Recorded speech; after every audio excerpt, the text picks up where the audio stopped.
Chapter 61. A Girl He'll Never Forget. Holy shit! Huaijuan slapped his thigh as he looked at Lin Yi. Not bad, not bad. You're the captain of the hounds after all. The army invited the most famous Eastern medicine specialist in the country, Elder Chen Shueji, to see me after I got injured. He said the same thing after looking at me. Chen Shueji. Lin Yi felt like he'd heard the name before, but couldn't remember where he'd heard it from. Yeah, he was the one who said I wouldn't live past 6 months. Huaijuan said with a smile. He told me not to treat it if I wanted to die slower. Maybe I'd live a couple more days with painkillers. What kind of bullshit is that? Lin Yi couldn't help but frown. I'll go back and think about it. I'll come up with a plan as soon as I can, but I can write you a prescription first. It'll be better than Western painkillers, and the side effects won't be as bad. With that, Lin Yi walked over to Huaijuan's desk and grabbed a pen and paper. He quickly wrote down a prescription and handed it to Huaijuan. You'd better get this prescription yourself, and don't let anyone else know about it. Also, I don't want anyone else to know about my past, so don't bring it up again. It really works? Eagle, you've given me such a big surprise. Huaijuan said as he took the prescription from Lin Yi's hands. He stared blankly at the dense list of Eastern medicine names on it. It couldn't have been written randomly. Most people wouldn't even be able to write down the names of the Eastern medicine.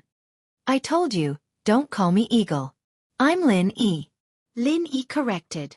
All right, Lin Yi. Huaijuan nodded as he put the prescription away carefully. It was a prescription from his former captain and comrade, and Huaijuan trusted it unconditionally. He'd die if he didn't take it, and who knew how long he'd be able to live for. You're really a god. No wonder Xianxia is so tiny. Hearing this name, the smile on Lin Yi's face suddenly froze. After a long time, he raised his head and said, She still remembers me? She asked about you the last time I saw her. Huaijuan said with a nod. Perhaps I'm just casually asking. Lin Yi bitterly smiled. The two of them were people from two different worlds and it was impossible for them to be intertwined. Even if they were to be intertwined, they were destined to be separated. There was no such thing as equality between people. Lin Yi understood this very well. At least for now, Lin Yi didn't have the ability to give her a future. Are you trying to shirk your responsibility? Huaijuan's expression was agitated as he glared at Lin Yi. Huaijuan's weird reaction surprised Lin Yi, but Lin Yi seemed to understand something in an instant. You like her? Huaijuan fell silent under Lin Yi's question. After a while, he finally spoke up. There wasn't a single person in the suicide squad who didn't have feelings for her. But this was also an acknowledgement of his thoughts. She's quite a good match for you. Lin Yi knew about Huaijuan's parentage. They were a good match, weren't they? What do you mean? Huaijuan jumped up as if his foot had been stepped on. He pointed at Lin Yi with a dark expression. What kind of person do you think I am? You can't bully a friend's wife. I, hound, wouldn't do something like that no matter how much of an asshole I am. She's not my wife. Lin Yi said faintly with a shake of his head. All right, I'm leaving. I'll leave Lingshan's matter to you. I'm sure it won't be a problem. With that, Lin Yi stood up and walked towards the door. I really want to kill you, Huaijuan said as he aimed a punch at Lin Yi's back. Lin Yi didn't even turn his head as he grabbed his arm. As long as you can do it. Huaijuan knew that the gap between him and Lin Yi wasn't small at all, and he let go of Huaijuan's arm dispiritedly. Lin Yi, on the other hand, let go of Huaijuan's arm and walked out of the office. Lin Yi's expression didn't change much, but his thoughts couldn't help but wander back to the days of war. The girl he met and parted with in his life.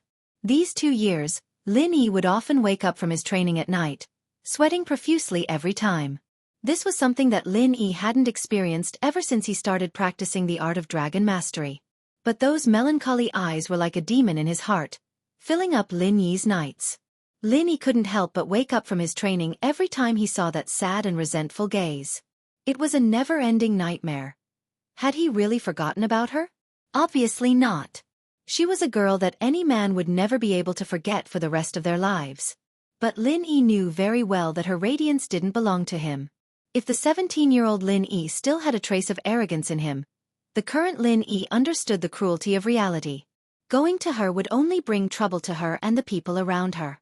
They weren't of the same social class, and a nobody hitting on a princess was bullshit. From the moment Lin Yi was taken away by the police, Chief Chen's phone never stopped ringing.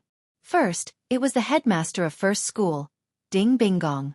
Chief Chen was very careful with Ding Bingong's calls, and promised him that he'd investigate the matter thoroughly. However, the people who called later were getting more and more important. First, it was Peng Zhan's Uncle Fu, and now, it was Peng Zhan himself. Chief Chen had no choice but to call Ling Shan, urging her to solve the case as soon as possible. She had to be fair and just, and he couldn't let people talk behind his back. But the news he got from Ling Shan was that Huaijuan had just come back and taken Lin Yi away. Chief Chen had no choice but to call Huaijuan again. What? He's released already? Chief Chen was startled.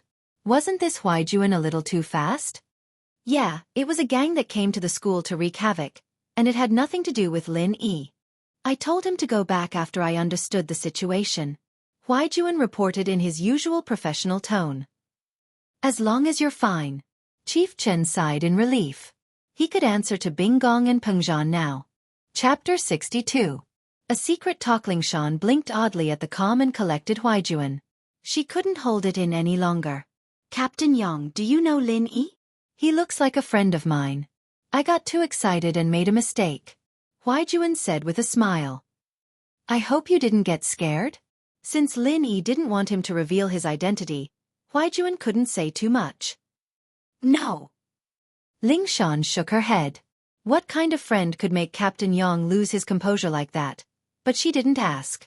Lin Yi was just about to flag down a taxi when Faubert's Bentley stopped beside him. Faubert poked his head out. Get in, Mr. Lin. Lin Yi nodded, not bothering with pleasantries as he walked over and opened the door to the front passenger seat. He was surprised to find another man in the back seat, Peng Zhan. Hello, Uncle Chu. Lin Yi greeted politely. Are you all right, Lin Yi? Peng Zhan asked, a kind smile on his face as he looked at Lin Yi.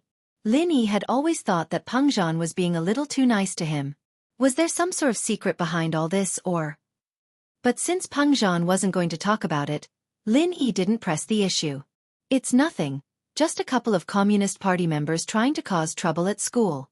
I taught them a lesson, and the police let me go after understanding the situation. That's good. Peng Zhan nodded. Yao Yao's situation. It's all thanks to you. I just heard about what happened yesterday from Li Fu. You did a great job. It's what I should do. Lin Yi, on the other hand, didn't think much of it. He'd taken Peng Zhan's money for free, after all. Right, how are you getting along with Yao Yao? She didn't kick you out again, did she? Peng Zhan felt a headache coming on at the thought of his daughter. No, Yao Yao is very easy to get along with. Lin Yi smiled. Naturally, he wouldn't tell on Meng Yao in front of Peng Zhan. That would be pure idiocy. No matter how naughty Meng Yao was, Peng Zhan had nothing but love for her. It'd be hell if he got fired for talking like that, and so he decided to praise Meng Yao at the right time. When Faubert heard Lin Yi's words, he opened his mouth and wanted to say something, but in the end, he didn't say anything. Hee, are you getting along well? Peng Zhan seemed to be very happy with Lin Yi's words, a gratified smile on his face. Yao Yao is actually a good kid. Just a little headstrong. You just have to give in to her a little more. Don't worry, Uncle Chu, I will. Lin Yi agreed without hesitation, but he remembered what the Baldy had said in the robber's car yesterday. Uncle Chu, there's something I should talk to you about. Lin Yi hesitated before deciding to talk to Peng Zhan. There's something I should tell you, Uncle Chu. Peng Zhan paused, then smiled. What is it? Just say it. It's about what happened yesterday. It's about the bank robbery. Lin Yi said. How about this? Let's find a place to talk about it. Faubert isn't an outsider, but he's driving. I don't want him to be distracted. Peng Zhan nodded. It seemed like Lin Yi wouldn't be able to go to school today, so he might as well not go. Mr. Chu, are we going home? Faubert asked. Yes, let's go home, to the villa by the bay. Peng Zhan ordered. The villa by the bay was Peng Zhan's private villa, but he was always busy with business and didn't go home often. Most of the time, the villa was empty. Meng Yao, on the other hand, lived in Peng Zhan's villas in the city for the convenience of going to school.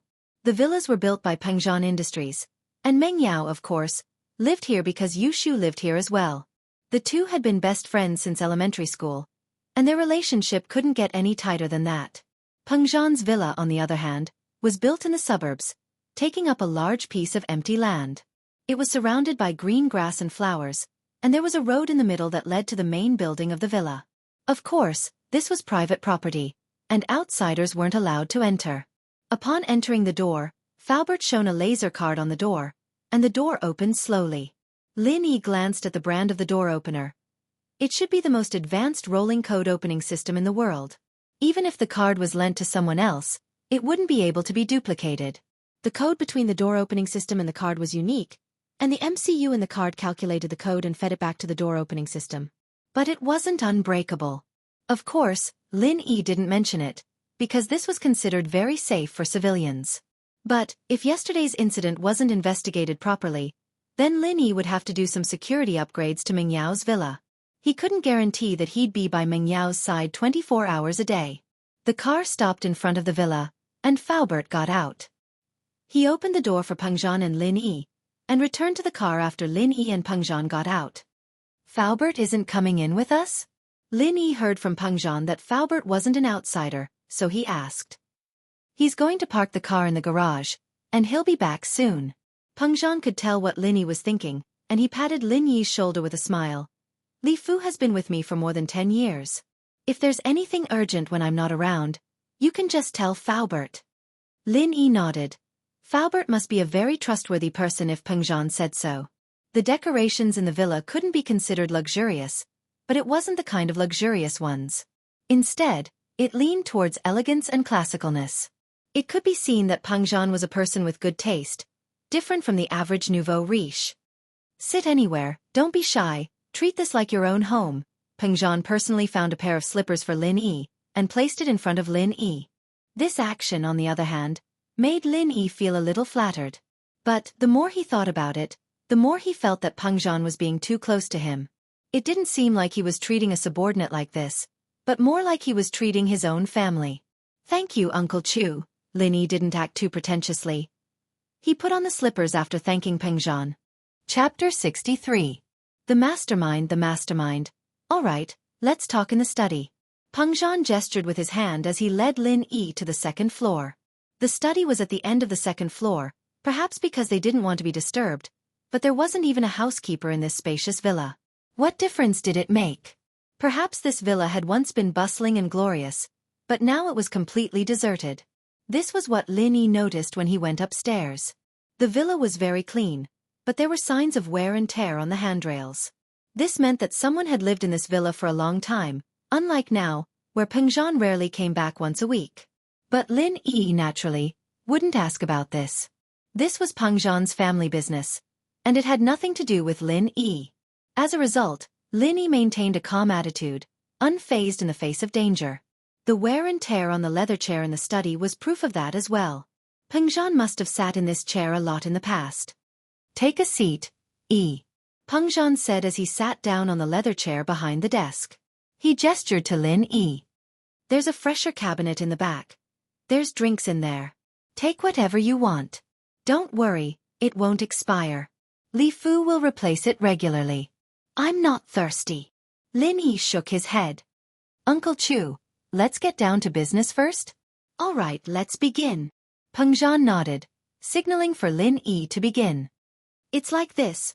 I'm sure you already know that the robbers yesterday weren't after the bank, but Miss Chu. Lin Yi said. I don't understand why they'd go through so much trouble to kidnap Miss Chu. It would have been easier to kidnap her from the school or the villa. Haha, are you trying to remind me to investigate the true purpose of these people? Pengzhan said with a smile. Indeed, you're right. They might have gone through a lot of trouble to kidnap Miss Chu, but they have a reason for it. What reason? Lin Yi didn't think that Pengzhan would have thought of this. It seemed like he was overthinking things. Confuse. Pengzhan put away his smile and said seriously, this way, people will think that they didn't kidnap Yao Yao, but used her as a hostage during the bank robbery. These were two different natures that could mislead the police's investigation. This way, the police would see this case as a robbery and not a kidnapping case. This would give the robbers enough time to make their next move. But, what I don't understand is, how did they calculate Yao Yao would appear in the bank at that time? I've done some analysis on this. Yesterday, the school instructed everyone to apply for a bank card so that they can deposit their tuition fees. After school ends, the banks will close for the day. There's only one 24-hour bank in the vicinity, so if Miss Chu wants to apply for a bank card, she'll definitely go to that bank. Lin Yi voiced his thought. He hadn't thought of what Peng Zhan had said before, since he didn't know what these people's true intentions were, or what they really wanted. So Peng Zhan's words gave Lin Yi an idea. These people are after you? Probably. Peng Zhan nodded. This time, when I went to negotiate the contract, the other party gave a lot of harsh conditions, and I didn't agree to them. They didn't make any concessions, either, they just kept dragging it out, as if they were waiting for something. Now that I think about it, Yao Yao's incident happened at that time, and these two things might be related. Oh? Lin Yi raised an eyebrow. So that's the case. No wonder Peng Zhan said that these people robbed the bank to mislead the police's investigation. After all, if the direction of the investigation was wrong, the time needed to solve the case would be delayed, and this would give the robbers more time. If what Peng Zhan said was true, then as long as the robbers hinted that Meng Yao was in their hands, wouldn't Peng Zhan obediently sign that unfair contract? The more I think about it, the more likely it is. It's just that I don't have any evidence. Peng Zhan sighed. But at this level, what can evidence do? Who are these people? Lin Yi understood immediately after hearing Peng Zhan's words. The robbers must be on par with Peng Zhan in terms of strength, otherwise they wouldn't have dared to do something like this. No wonder the Baldy said that he wouldn't let Ma Lu touch Meng Yao other than Meng Yao. He was probably just trying to scare Peng Zhan. If Ma Lu really did touch Meng Yao, Peng Zhan would probably go all out for revenge, even if he didn't care about the consequences. It would be a lose-lose situation, and the robbers obviously didn't want that to happen. Lin Yi let out a sigh of relief at the thought. The robbers didn't want to do anything to Meng Yao, so Meng Yao's safety wasn't a problem at all. You don't have to worry about this. I'll take care of it. Humph, I, Peng Zhan, am no pushover, trying to use this kind of method to force me to submit. Peng Zhan paused here and waved his hand. Forget it, let's not talk about this. Just take good care of Yao Yao. Remember to give her some love. Her mother left when she was young. And I'm always busy with my business. I lack love. Peng Zhan sighed. Her mother left when she was young? Lin Yi sighed to himself. The miss was really pitiful, losing her mother at a young age and having a busy father all day. What was the difference between that and having no parents at all? Lin Yi was an orphan as well. Naturally, he could understand the bitterness of the situation. He nodded. Don't worry, Uncle Chu, I can understand Miss Chu's feelings. Forgive me. What an evil word game. When Lin Yi heard Peng Zhan say that Meng Yao's mother left, he thought that her mother had passed away. The word left did indeed have that meaning. But in reality, what Peng Zhan meant was that the Mrs. Mother had really left, not died. That's why Lin Yi made such a huge mistake. Yes, that's why I asked you to come and keep her company, you too.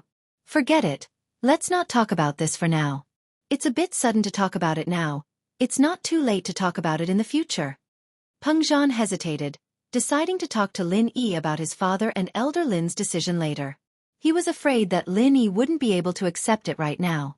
Lin Yi didn't know what Peng Zhan wanted to say, but since he said to talk about it later, Lin Yi couldn't ask any more. He could only wait for Peng Zhan to take the initiative to tell him. Since these people aren't after Miss Chu's life, then I'm relieved.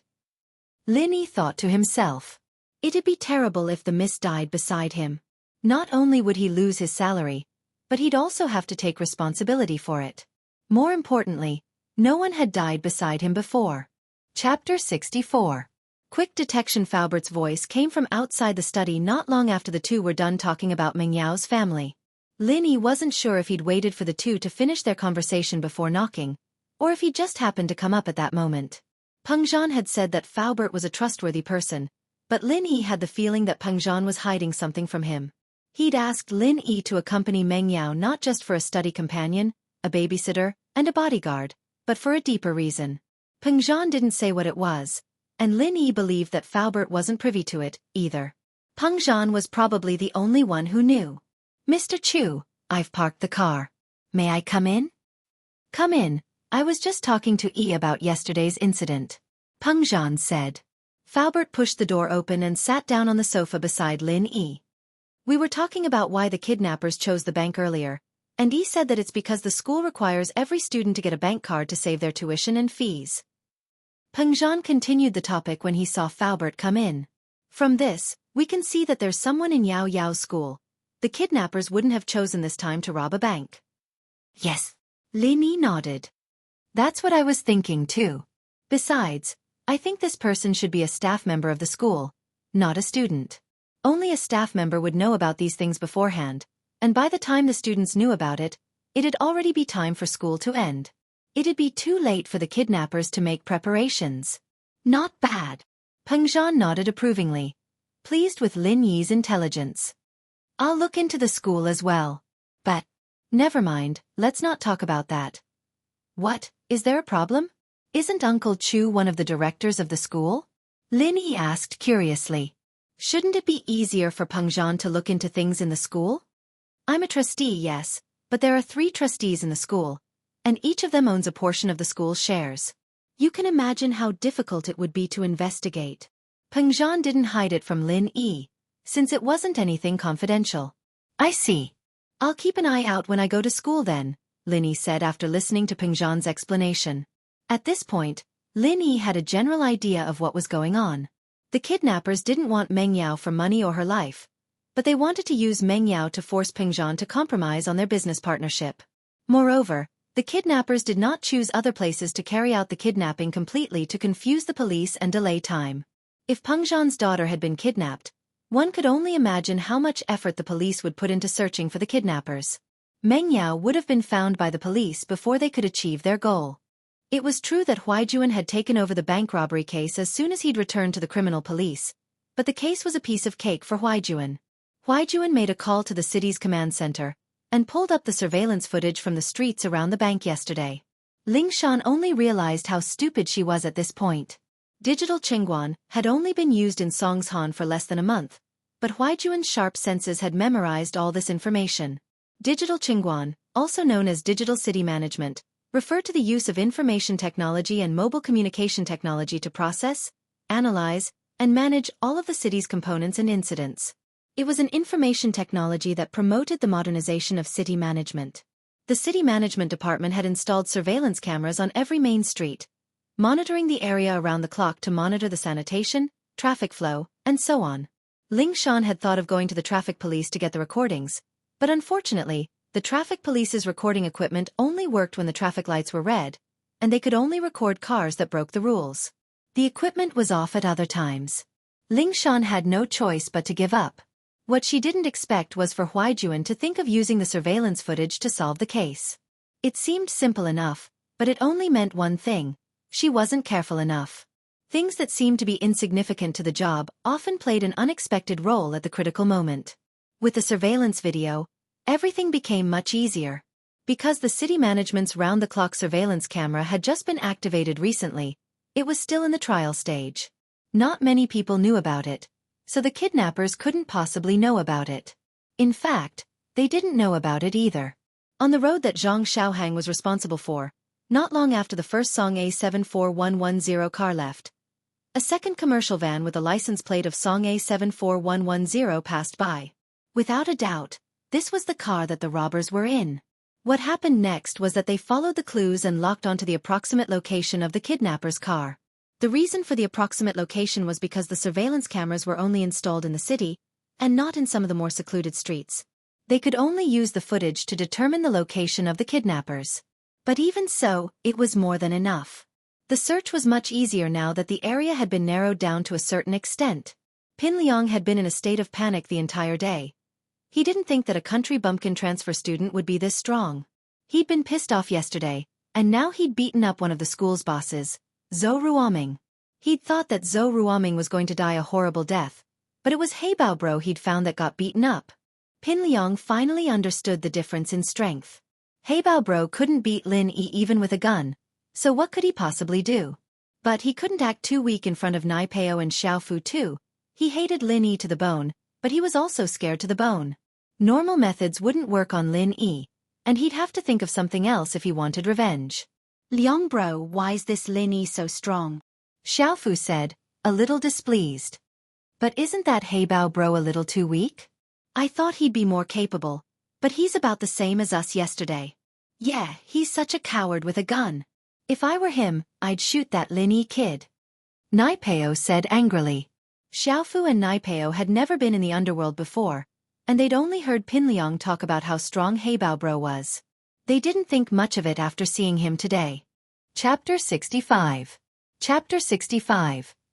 Do you like him? Zhou Ruoming was just as shocked.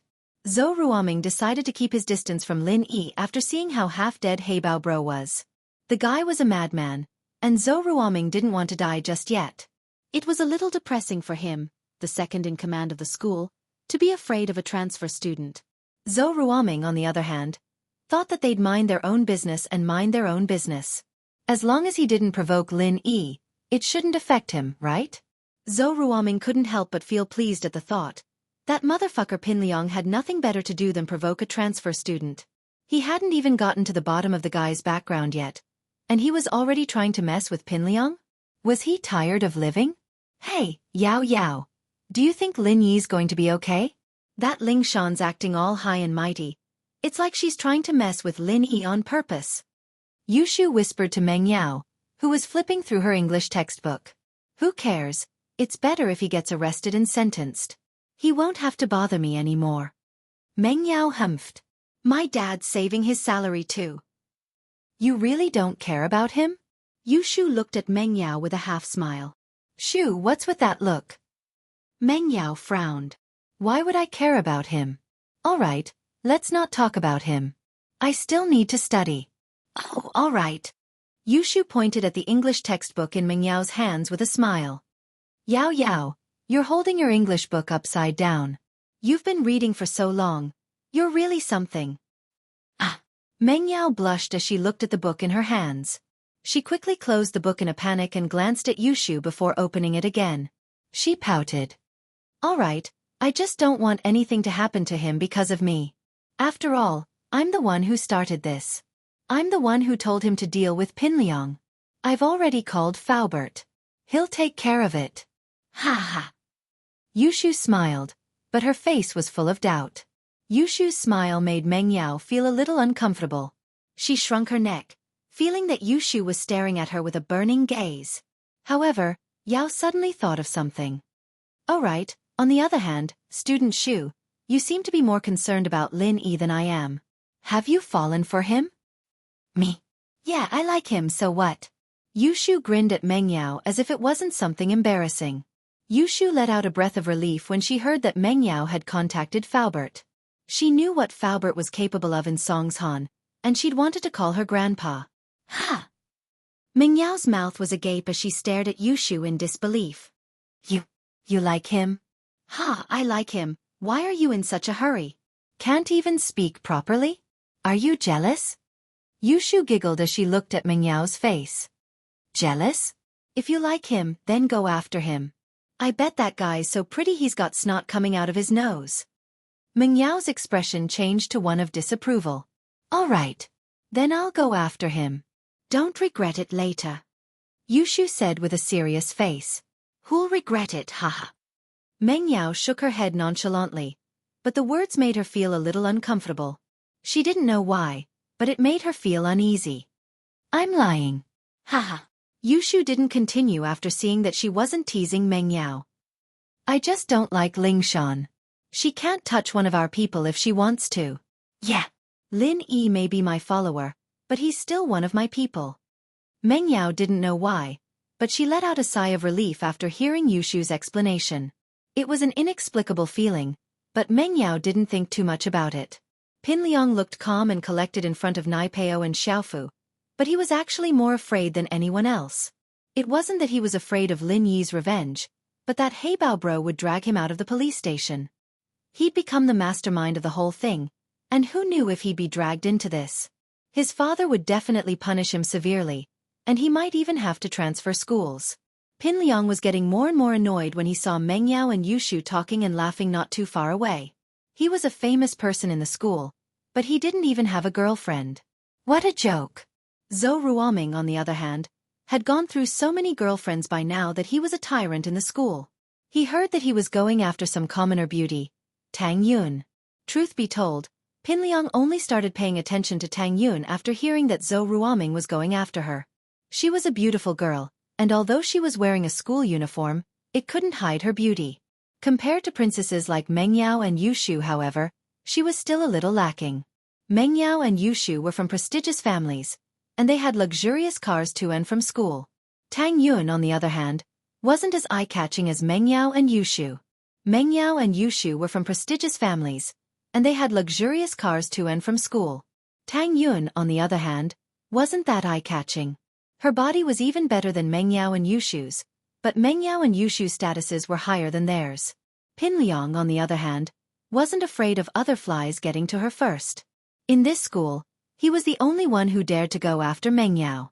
As a result, Pin Liang wasn't in a rush. He had enough patience to take Meng Yao down. It was just that Lin Yi's appearance had ruined his original plan. He'd called Heibao Bro to school in a fit of rage, not caring about the consequences, and even more so when Heibao Bro pulled out his gun. Everything had changed in an instant, from a gangster wreaking havoc in school to a gang member with a gun. Pin Liang was afraid that Heibao Bro wouldn't be able to take it anymore, and if that happened, he might not even be able to stay in school, let alone pursue Meng Yao. Lin Yi walked out of the police station and looked at his phone. It was already 11 in the afternoon. There weren't any classes at this time, and he was worried about Huaijuan's injury. He'd come in a hurry, and he hadn't brought any Eastern medicine books with him. Lin Yi hesitated and hailed a taxi. To the biggest bookstore in the city. Young man, the biggest bookstores in the city are Xinhua Bookstore and Shuahai Bookstore. They're about the same size. But what kind of books are you looking for? The taxi driver asked. What's the difference between the two bookstores? I'm looking for medical books. Lin Yi's old man had brought his books back from the city, and he'd never bought them himself. Chapter 66. The Dean of Medicine Lin Yi parked his car in front of Scholar C bookstore, surprised that they'd pass by Songshan First High School on the way. The school was only one stop away from the bookstore, and he'd be able to walk back to school after buying the books. Lin Yi paid the driver and walked into Scholar C bookstore. He made a beeline for the medical section after asking the salesperson at the door for directions. There weren't many people in the bookstore at this hour, and even fewer in the medical section. There was only an old man who looked like a pedant flipping through some books in front of a bookshelf. Lin Yi followed the labels on the shelf and found the book he was looking for. There were a couple of uncommon herbs in there, and Lin Yi wanted to confirm them. Huaijuan's internal injuries were complicated, and his bodily functions had been completely messed up under the effects of the painkillers. He didn't know why he wasn't dead yet, but there had to be a master taking care of his body. After all, Huaijuan's family was a force to be reckoned with. You like Eastern medicine, young man? He didn't know when, but the old man had walked up to Lin Yi, looking at the book in Lin Yi's hands as he asked. I've done some research. Lin Yi smiled and nodded at the old man. Are you a student from a medical university nearby, young man? The old man didn't seem like he was going to let the matter drop. No, I'm a student from Songshan First High School. Lin Yi replied casually. He didn't dislike the old man at all. He could tell that the old man was the academic type. Lin Yi wouldn't have bothered to say a word to the old man if he were the type of person who'd use conversation to achieve his goals. Oh, a high school student? The old man was a little taken aback by Lin Yi's words. There were very few young people who were interested in Eastern medicine these days. There were some students from medical universities who'd come to the bookstore to look up information for exams, but they didn't have much interest in Eastern medicine. He'd been looking for a disciple to inherit his legacy all these years, but to no avail. He didn't expect to meet a high school student who was interested in traditional Chinese medicine in the bookstore. There were quite a lot of students in the medical college who studied traditional Chinese medicine, but most of them were inclined to Western medicine. They just wanted to broaden their knowledge by studying traditional Chinese medicine.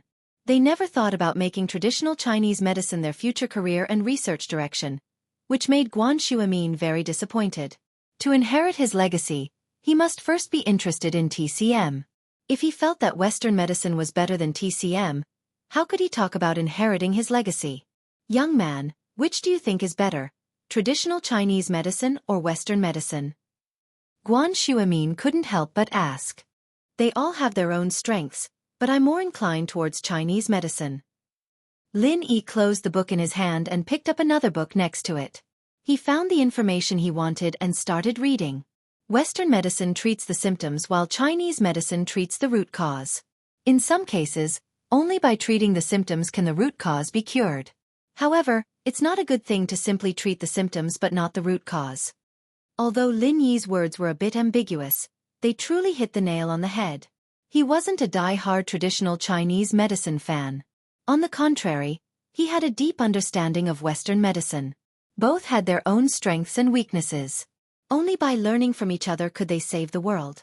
Young man, are you interested in applying to medical college? Guan Shuamin's love for talent was aroused. The more he looked at Lin Yi, the more he liked him.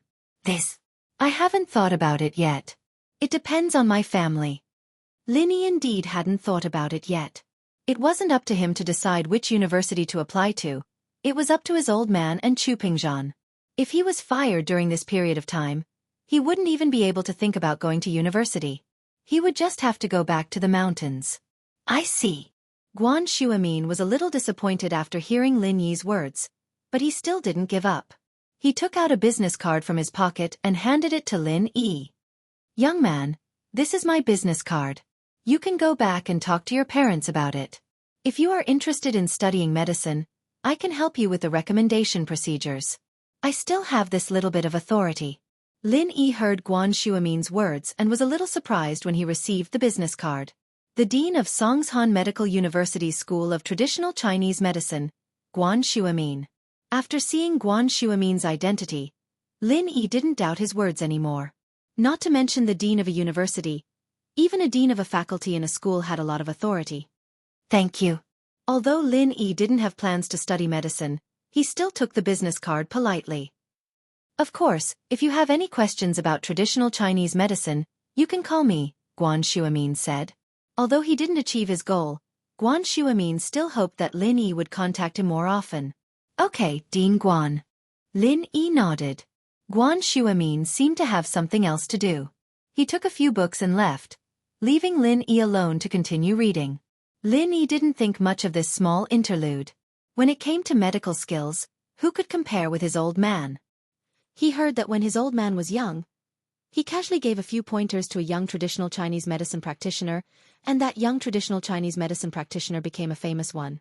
Of course, this was what Lin Yi heard when his old man was drunk. It didn't matter if it was true or not. But Lin Yi had learned a lot from his old man over the years. After finding what he wanted, Lin Yi put the books back. There was no need to buy them for now. If he brought them back to school, he'd probably attract a lot of attention. Until now, Lin Yi still wanted to keep a low profile. But now, Lin Yi couldn't keep a low profile even if he wanted to. Lin Yi's name had spread all over the school today. On his way back to school, Lin Yi bought a fruit jianbing from a roadside stall. The cafeteria would probably be out of food by now. Lin Yi went straight to the classroom and saw Meng Yao and Yushu both sitting at their seats, still watching Happy Goat and Big Big Wolf. Yushu looked up at him when he entered the room and poked Meng Yao with her finger. Meng Yao raised her eyelids, but returned to the MP4 in her hands. Lin Yi ignored them and went back to his seat. Hey Yao Yao, shield bro's back. He doesn't look like he's been tortured. Yushu said. She'd read too many novels, thinking that people coming out of the police station would be skinned. Humph, that girl Lingshan wouldn't do anything to him. She must have been the one who let him out so soon. Meng Yao curled her lips, dissatisfied with Lin Yi's quick return. Heh! Yao Yao, do you think they did that in the police station too? Yushu fantasized. Shoo, you're too evil. Meng Yao frowned. Don't disgust me. I don't want to throw up what I ate in the afternoon. Chapter 67. Changing classes? Boss, are you all right? Kong Xiaobo had been in a state of shock the entire morning. The past 2 days had been the most manly he'd ever been in his life. Kong Xiaobo had once seen a post on the internet about things a man should do before the age of 30, one of which was to get into a fight. Kong Xiaobo had thought that he wouldn't be able to do it, but it happened right before the college entrance exams. Kong Xiaobo was in a bad mood during recess, and almost went to the police station with Lin Yi, but Lin Yi stopped him in time with a glance. Lin Yi didn't mind anymore. He was here on a mission from old Lin anymore. It was a mission that didn't make any sense to him. Going to school was secondary, but Kong Xiaobo was different. If this incident were to leave a stain on his life record, it'd be something that would last for a lifetime. It's fine, the police figured it out pretty quickly. Heibao got gangsters to mess with the school. Lin Yi noticed Pinliang's ears pricking up as he spoke. He couldn't help but find it funny. The kid was probably afraid that Heibao would bite him out, wasn't he? That's good. Kong Xiaobo let out a sigh of relief. He didn't go to the police station with Lin Yi in the morning because he was afraid that Lin Yi would blame him for being disloyal. Now that Lin Yi was fine, he was naturally happy. Boss, I'll treat you to something after school. It'll help you get over the shock? After school? We'll talk about it then. Lin Yi glanced at Meng Yao, who was in front of him. He had to go back with them after school. The first class in the afternoon was Ms. Lu's class. Ms. Lu evidently knew that the incident this morning had something to do with Pinliang, but she didn't bring it up. After all, it was best to minimize the incident as much as possible. She didn't want the other students to be affected. The monthly exams are coming up, so let's do a little quiz today. Teacher Lu divided the test papers in her hands into stacks and then distributed them to the students in the front row of each group. She told them to pass them down in turn. In the third year of high school, there was basically a small test every 2 days and a big test every Monday. Many people were already used to it. Although what happened in the morning brought a ripple to the dull and boring study life, there was no extra time to think about things that had nothing to do with study in the short term of high school life. Although what happened in the morning brought endless shock to the first and second year students, for the third year students, it was just a small interlude in their intense study. Of course, the few delinquents who didn't study were an exception. It was an English test paper that was passed to Lin Yi. English was Lin Yi's strong suit. Lin Yi was not only proficient in English, but he was also proficient in many languages around the world. This was also a requirement for the mission. Lin Yi didn't want to show off too much. In this key class of a key high school, maintaining an average standard was enough to get into a good university. So Lin Yi didn't need his results to be too good. After all, it was to accompany Meng Yao to study, and he didn't know when he would finish. So when Lin Yi answered the questions, he purposely made some mistakes and asked Kong Xiaobo to help him hand it in after class. Boss, how was the test? The questions were pretty hard this time. There were a lot of new words that I've never seen before. Kong Xiaobo's results weren't outstanding. It was just average. It's just so, Lin Yi smiled. Not too good. The education in the city is definitely better than in the village, so the questions will be more difficult. Kong Xiaobo thought that Lin Yi wasn't used to it yet, so he comforted him, it'll be fine once you get used to it. Okay, Lin Yi nodded. He couldn't explain much to Kong Xiaobo. Although Lin Yi felt that Kong Xiaobo was a good friend, he couldn't tell him about his own matters. After all, they weren't from the same world. During the second class in the afternoon, someone from the teaching office came to inform them that Jifeng was looking for Lin Yi, Pinliang, Gao Xiaofu, and Nai Peo. Lin Yi didn't say anything and walked out of the classroom. Kong Xiaobo, on the other hand, was worried that the school would punish Lin Yi because of this. After all, it wouldn't be worth it if he got punished when he was about to graduate. But Lin Yi didn't think that way. First, he had something on Jifeng, and second, he was just accompanying the princess to study. The files were all fake, so he didn't care if they punished him or not. Pinliang's expression changed as he stood up after some hesitation. Xiaofu and Nai Peo followed suit, walking out of the room as well.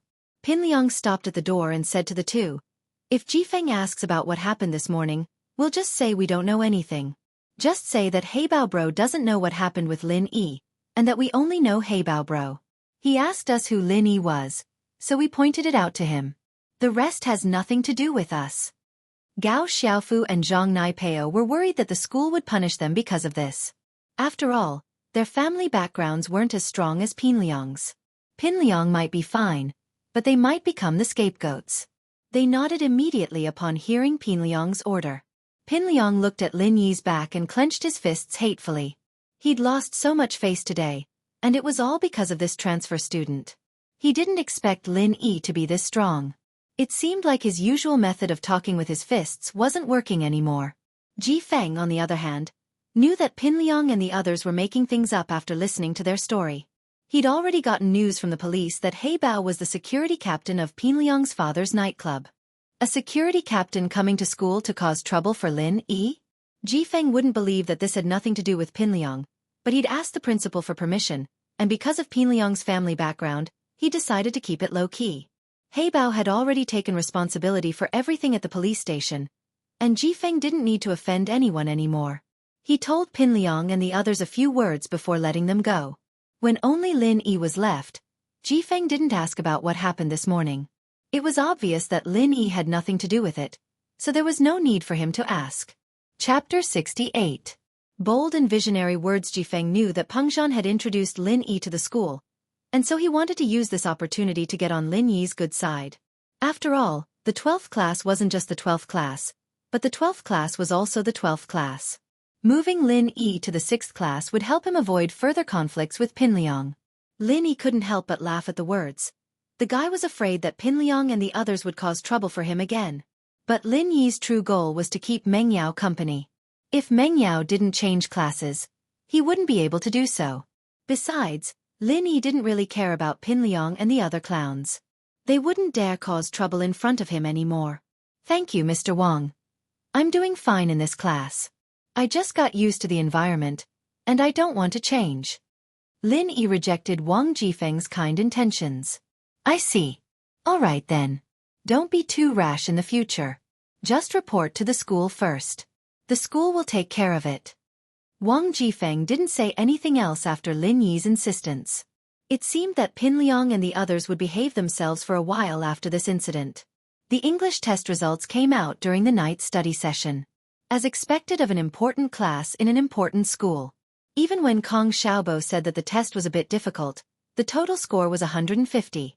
There were quite a few students who scored above 130. Kong Xiaobo scored 111, and Lin Yi scored 109. Naturally, Lin Yi did it on purpose. He just wanted his results to be below average in class. He didn't need to draw attention to himself.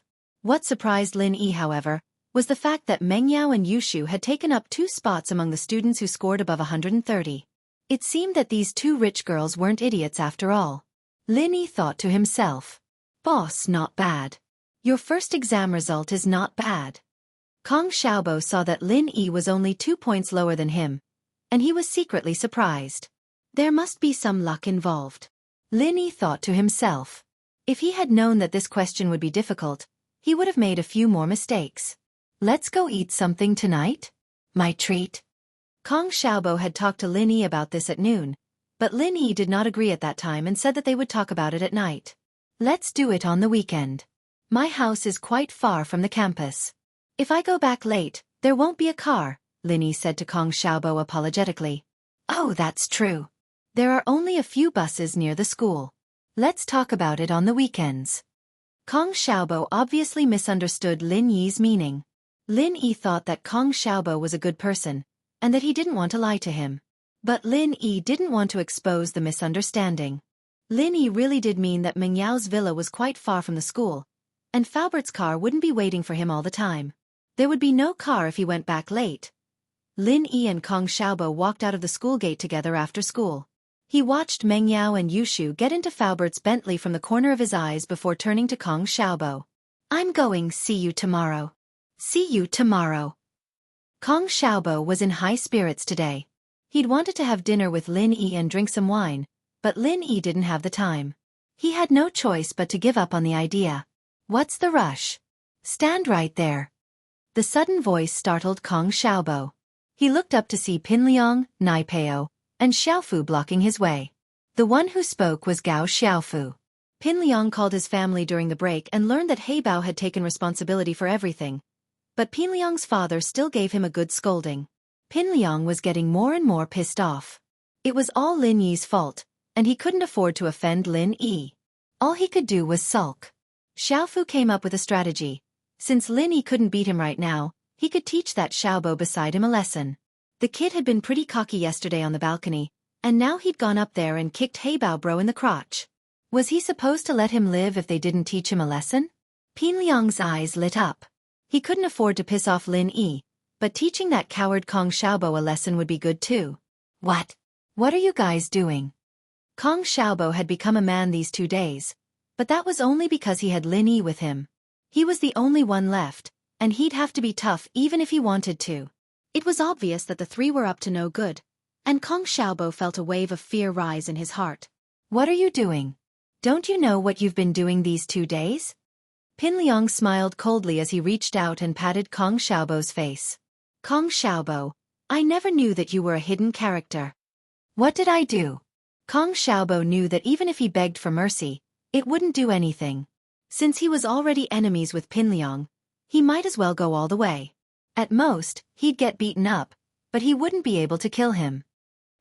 You're talking tough, aren't you? Pin Liang looked like he had Kong Xiaobo in the bag. What? You dare to do it, but you don't dare to admit it? Or is it because that transfer student's backer is gone, and you're not confident anymore? Pin Liang was finally able to vent his anger, but he felt a little sullen when he thought about it. He had to bully a normal student to vent his anger. Kong Xiaobo knew that he wouldn't be able to avoid the beating today. He was going to die either way, and he straightened his neck. Pin Liang, if you touch me today, I'll pay you back 10-fold, 100-fold. Come at me if you dare. With that, Kong Xiaobo closed his eyes, looking like he was going to die a martyr's death. Fuck, you're still so stubborn? Interesting. Brothers, what are you waiting for? Let's do it. Pin Liang saw that Kong Xiaobo wasn't begging for mercy, so he stopped talking to him. Liang bro. Xiaofu suddenly tugged at Pin Liang's sleeve nervously. What's wrong? Pin Liang frowned. What's wrong? Xiaofu pointed not far away, panicking. Liang bro, look over there. What? Pin Liang looked impatiently at the direction Xiaofu was pointing at, and was shocked to see Lin Yi walking towards him with a smile on his face. But in Pin Liang's eyes, that smile looked like the smile of a demon. Why was he back? Didn't he leave already? Pin Liang was startled. This Lin Yi was a madman. What was he supposed to do if he waited for Lin Yi to arrive? As humiliated and angry as he was, Pin Liang didn't dare fight Lin Yi head-on. Fuck, revenge is a dish best served cold. I'll return the humiliation I received today 100-fold in the future. Chapter 69. Chapter 69. Healing Plan. Pin Liang didn't have time to explain as he turned and ran. Xiaofu and Naipeo saw that they weren't a match for Lin Yi, and so they turned and ran as well. Kong Xiaobo closed his eyes and stiffened his neck, ready to die a martyr's death. He waited for a long time, but Pin Liang didn't move at all. He opened his eyes, confused, only to see the three running like rabbits, disappearing into a puff of smoke. Ah! Kong Xiaobo froze. What the hell was going on? Could it be that when he'd shaken his body, unleashed his king's aura, and said, I'll pay them back 10 times, 100 times in the future, he'd scared Pin Liang and the others away? It couldn't be, could it? Didn't that make him the main character of a novel? A large hand landed on Kong Xiaobo's shoulder just as he was recovering from his shock. Kong Xiaobo jumped and turned around, only to see Lin Yi smiling at him. What are you spacing out for? Ah! Xiaobo paused when he saw Lin Yi. He immediately understood why Pin Liang and the others had turned tail and run. It wasn't because he'd unleashed his king's aura, but because Lin Yi was here, and they'd run away. Let's go, there won't be any more cars later. Lin Yi patted Kong Xiaobo's shoulder before turning around and walking to the Faubert's parking spot. Lin Yi and Kong Xiaobo had separated earlier, and he'd noticed that Kong Xiaobo was surrounded by Pin Liang and the others. Lin Yi naturally knew that Kong Xiaobo wasn't Pin Liang's match, and so he went to help him. Kong Xiaobo took a deep breath, wanting to thank him, but Lin Yi was long gone. Kong Xiaobo clenched his fists. When would he become a man like Lin Yi? It had only been 2 days since he'd transferred here, and he'd already taught one of the big four Pin Liang a lesson. Lin Yi returned to Faubert's Bentley, a frown on Meng Yao's face. She didn't say anything about Lin Yi getting in, but Yushu, on the other hand, smiled at Lin Yi. Shield bro, you're pretty good, huh? Pin Liang and the others turned and ran when they saw you? Yushu's words told Lin Yi that she must have seen him helping Xiaobo from the car. Lin Yi smiled, unsure of what to say. See, Yao Yao? I told you Lin Yi's good at his job, right? With him by your side, Pin Liang won't bother you anymore. Yushu tugged at Meng Yao's hand. He's not that much stronger than Pin Liang. Meng Yao humphed, puzzled. Was this Lin Yi really that good? Subduing Pin Liang in 2 days? Humph. He's probably just a little better at fighting.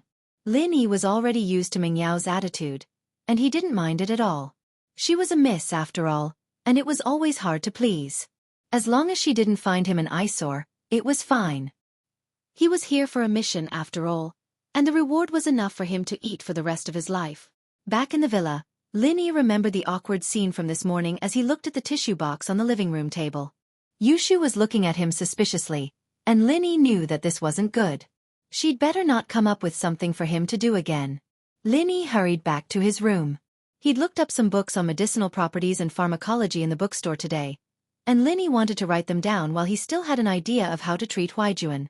Huijuan's entire body was in a mess under the effects of the medication. It was a combination of Eastern medicine and Western medicine. Huijuan was fine for the time being, but the slightest change in his body could turn into a fatal injury. It was impossible to treat all the damaged organs in one go, and even old Lin didn't have the ability to do so. Besides, he'd learned all of old Lin's teachings.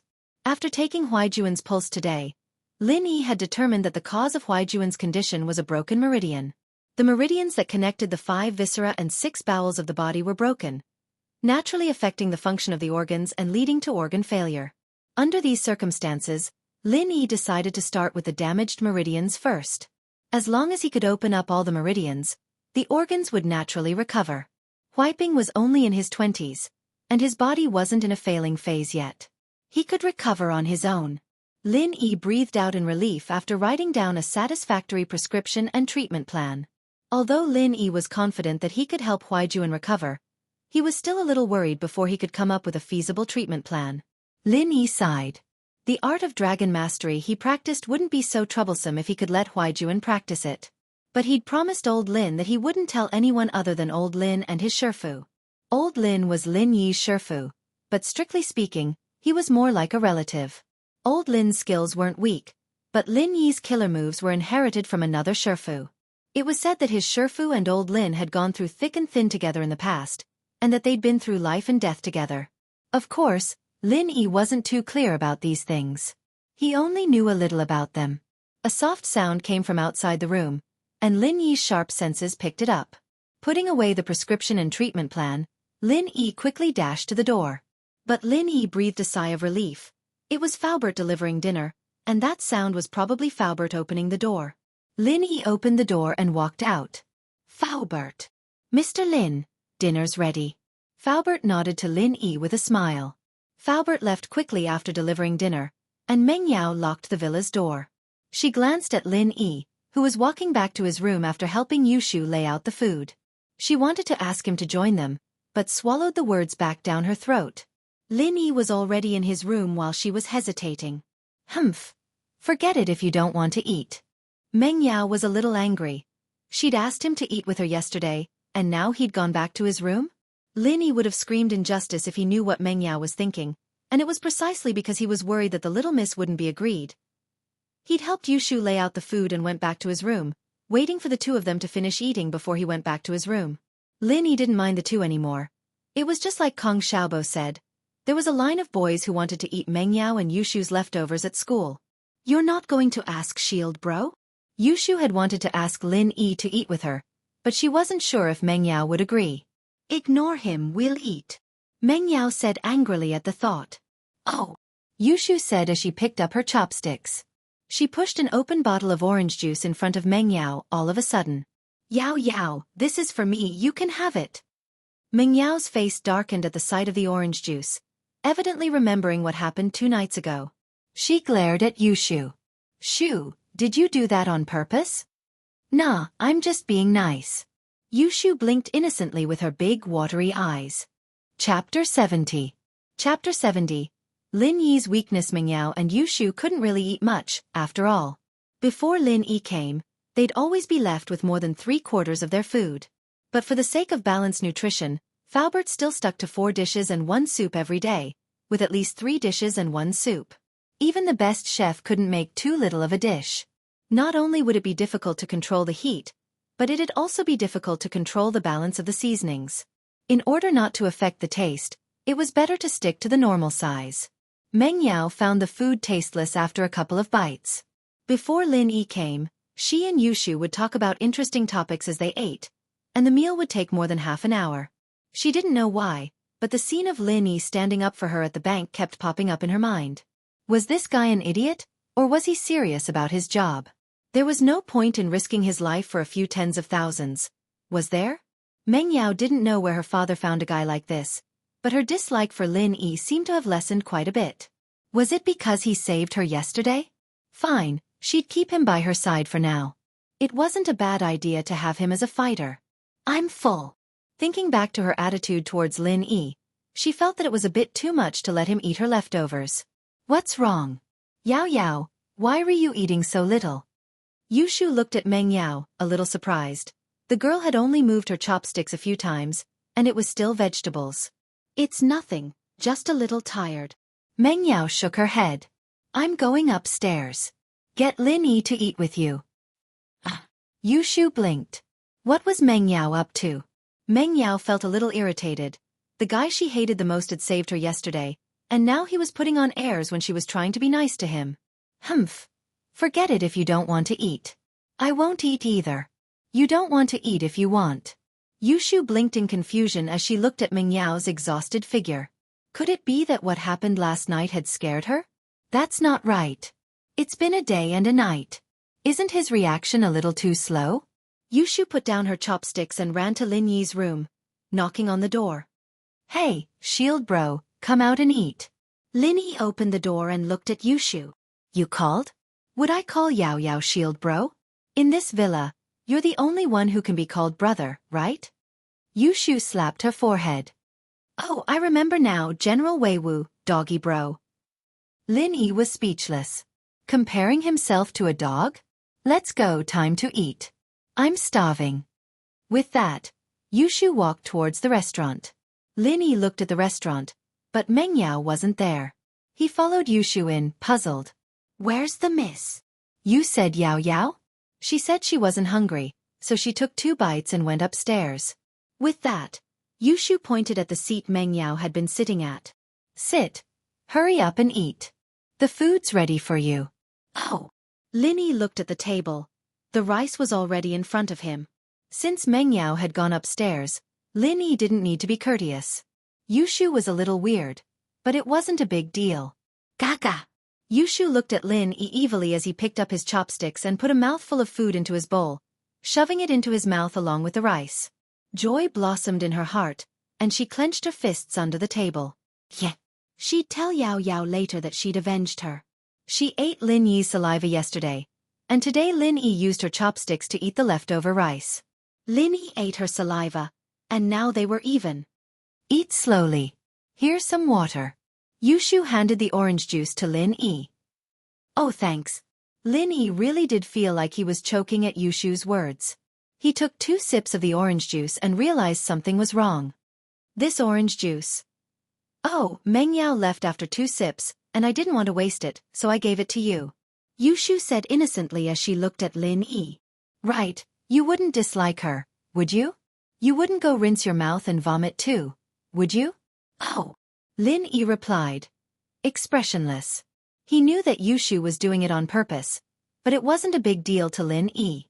Back in the primeval forest, he basically used all his metal as weapons, leaving only a set of tableware for everyone to use. Lin Yi had long since developed this mentality. Plus, not everyone could just eat a beauty's saliva. Maybe that idiot Pinliang would go for Meng Yao's spit if she wanted to. Lin Yi thought evilly. Yushu was a little disappointed that Lin Yi didn't have any reaction, but then she remembered that she'd taken a sip of the orange juice before. Didn't that mean? Yushu couldn't help but blush at the thought. But after diluting Meng Yao's saliva, there shouldn't be anything up there anymore, right? Yushu comforted herself. Yes, that must be it. Hey, shield bro, I'm thirsty. Get me a glass of water. Yushu ordered.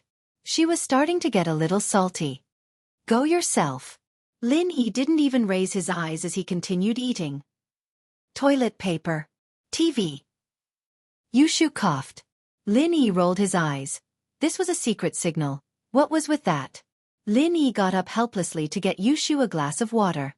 Yushu treated him pretty well, thinking about him even when she was eating. Lin Yi decided to hold it in.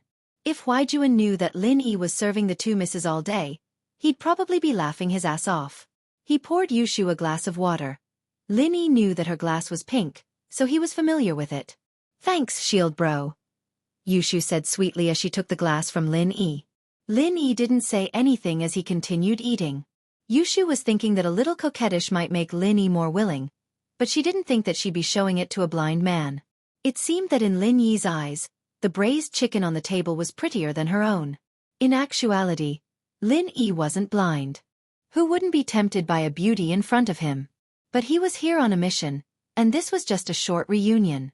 After the mission was over, everyone would go their separate ways, and they might not meet again for the rest of their lives. Lin Yi didn't want to leave too many emotional ties behind. Besides, he was arranged by Pangzhan to accompany Meng Yao to school. What would happen if he messed with Meng Yao's best friend? One shouldn't be too much of a jerk. Chapter 71. Chapter 71. The mysterious Jade. Lin Yi went to clean the table after dinner. Faubert used to take away the food containers the next morning, and someone would clean them up when they got to the hotel. Lin Yi, however, didn't like the greasy ones, and decided to clean them up. "Shield bro, you're a good family man. Whoever marries you will be in luck. I'm going upstairs." Yushu encouraged Lin Yi before going upstairs. "Marry me?" Lin Yi felt a chill run down his spine. His first thought was that this girl had some sort of male chauvinist fetish. But Lin Yi was used to Yushu's weird antics anymore. He didn't say anything about it. Lin Yi put the containers back into the plastic bag before turning off the lights and heading to his room. The second 5-year period was drawing near, and Lin Yi was starting to get impatient. His body had changed a lot after practicing the first stage of the art of dragon mastery, and his meridians were firmer than before. His agility were a lot better than a normal person's as well. In the eyes of a normal person, he'd be a master amongst masters, but this only made Lin Yi more expected. If the first stage was already like that, then what would the second and third stages be like? Besides, what other things would there be behind the stone door of the cave, other than the subsequent parts of the art of dragon mastery? Lin Yi touched the jade pendant in front of his chest. Just this pendant alone was enough to bring him endless benefits. If there were other things behind the stone door, just the thought of it excited him. He'd even saved the lives of his comrades and himself many times with just this pendant. Lin Yi still hadn't fully grasped the function of the pendant yet. But the pendant's ability was very mystical. It was as if it could read his thoughts. If someone wanted to harm him within a certain range, the pendant would send him a signal, letting him know in advance. It was because of this that Lin Yi and his comrades were able to survive the rain of bullets in the primordial forest time and time again. This was the jade pendant's early warning function. Another function of the jade pendant was that if there was someone who he had seen before and had tried to harm him within a certain range of him, even if that person concealed his murderous intent and did not release any malicious intent towards Lin Yi for the time being, Lin Yi could use the jade pendant signal to gradually lock onto that person's existence. The closer he got to this person, the stronger the signal from the jade pendant. In the end, battles between experts would often turn into sneak attacks and assassinations. If the first strike failed, they would quickly retreat. They would not engage in a prolonged battle. Those who had fought with Lin Yi once, even if they escaped under the cover of Lin Yi, were still somehow found and killed by Lin Yi. As a result, Lin Yi's teammates called him Eagle. An eagle was an animal that rarely got away once it set its eyes on its prey.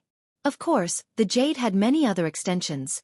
It could warn him of bad things, and it could warn him of good things as well. It was just that the signal was different, and Lin Yi didn't know how the jade was affecting him, but he didn't know how it was affecting him. At least the people around him weren't affected at all. But the signals that Lin Yi had figured out were only these 3. Under other circumstances, the jade would also send out other signals, but Lin Yi didn't know what they meant, nor did he know what triggered the reaction from the jade. Yushu went upstairs and pushed open the door to Meng Yao's room. Meng Yao was curled up on the bed eating chips, an English textbook on her lap, marking today's exam papers. Eating too many snacks will affect your growth. Yushu looked at Meng Yao with a smile, remembering what happened to Lin Yi before. Her smile widened. "What are you smiling at?" Meng Yao was confused by Yushu's smile, feeling uncomfortable all over. She looked at herself from head to toe, but didn't see anything wrong with her. Wasn't it just a bag of chips? Was Yushu mocking her chest for not being as big as Meng Yao's? "Yao Yao, let me tell you something fun. I've avenged you." Yushu sat on the bed sneakily, snatching the bag of chips from Meng Yao's hands. Didn't you say that eating snacks will affect your growth? Meng Yao glared at her. What revenge? Why are you being so secretive? Hee hee, I've developed very well. My height is very balanced already. Yushu popped a chip into her mouth nonchalantly. I called Shield Bro over for dinner after you left just now, you know what? Then, I told him to sit at your seat, told him that I've already filled his bowl, and he ate it. What's wrong with that? You're not trying to say that he ate my leftover bowl of rice, are you? Meng Yao's eyes widened. He even used your chopsticks. Yushu said proudly. What do you think? Now that he ate your saliva, he's avenged you, right? What nonsense. Meng Yao shook her head. Isn't he still taking advantage of me? Yushu thought to herself. You ate his saliva, so you're taking advantage of him? But thinking about it, that was indeed the case. If it were any other boy in school, they'd probably be happy about it. All right, let's not talk about him. Meng Yao was a little annoyed, and didn't want to talk about Lin Yi. Aren't you going to tidy up the mistakes in the English test? Yeah, I'll do it now. Yushu stopped joking around and took out the test papers from her bag. She started tidying them up with Meng Yao. Meng Yao and Yushu weren't stupid, but it was useless if they didn't work hard. Meng Yao and Yushu were still working hard, especially since Meng Yao didn't want people to say that she'd gotten into a top class in a top school because of her family background. After tidying up the English test papers, the two went to study for other subjects. They were 12th graders after all, and would be taking the college entrance exams soon. It wouldn't be hard for Meng Yao and Yushu to get into a top university with their family background, but it was different if they got in themselves. It wasn't early anymore, and Meng Yao yawned. Yushu, on the other hand, was a little sleepy as well. The two of them took a hot shower in the bathroom, and after watching an episode of Pleasant Goat and Big Big Wolf on their MP4, they fell asleep right after. Lin Yi, on the other hand, practiced the art of dragon mastery the entire night, replenishing his stamina after a night of training. It was more than enough for a few hours of deep sleep. It was already 5 in the morning when Lin Yi opened his eyes and let out a breath of turbid air. Lin Yi went to the washroom to wash up. He wouldn't watch TV this morning no matter what. Chapter 72. Being set up, Lin Yi had learned from Faubert that Meng Yao and Yushu ate breakfast in the school cafeteria every morning if he wasn't here. Lin Yi, however, didn't mind the hassle of cooking. There was some leftover rice from last night, and Lin Yi planned on making egg fried rice. It wasn't much trouble at all. Lin Yi put on his clothes and left the room, heading towards the dining room. He opened the fridge and found a ham sausage and a couple of eggs. Lin Yi wasn't worried that these things would expire. Faubert would always check on them and buy some fresh stuff to keep in the fridge. The two princesses rarely cooked for themselves, but it was always better to have something prepared. Meng Yao could fry an egg for herself when she was hungry at night. He couldn't find any onions after searching for a long time. The price of onions had gone up ever since the tossing onion song, and Lin Yi had no choice but to give up on using onions. Egg fried rice was something Lin Yi always made at home, and it didn't take long before a pot of fragrant fried rice was ready. Lin Yi scooped a bowl for himself, quickly finishing it before tossing the bowl into the sink and putting it back on the rack. Lin Yi didn't want yesterday's incident to repeat itself either, so he decided to put the cutlery away after washing it. Perhaps he'd made some noise, but it wasn't long before Meng Yao and Yushu came downstairs in their pajamas, yawning and yawning. The two were wearing cartoon pajamas, looking very cute. It didn't seem to match their age, but Lin Yi understood when he remembered that they watched cartoons all the time. Girls, especially young misses, were a little childish. Still, the two beautiful legs beneath their pajamas made Lin Yi's blood boil.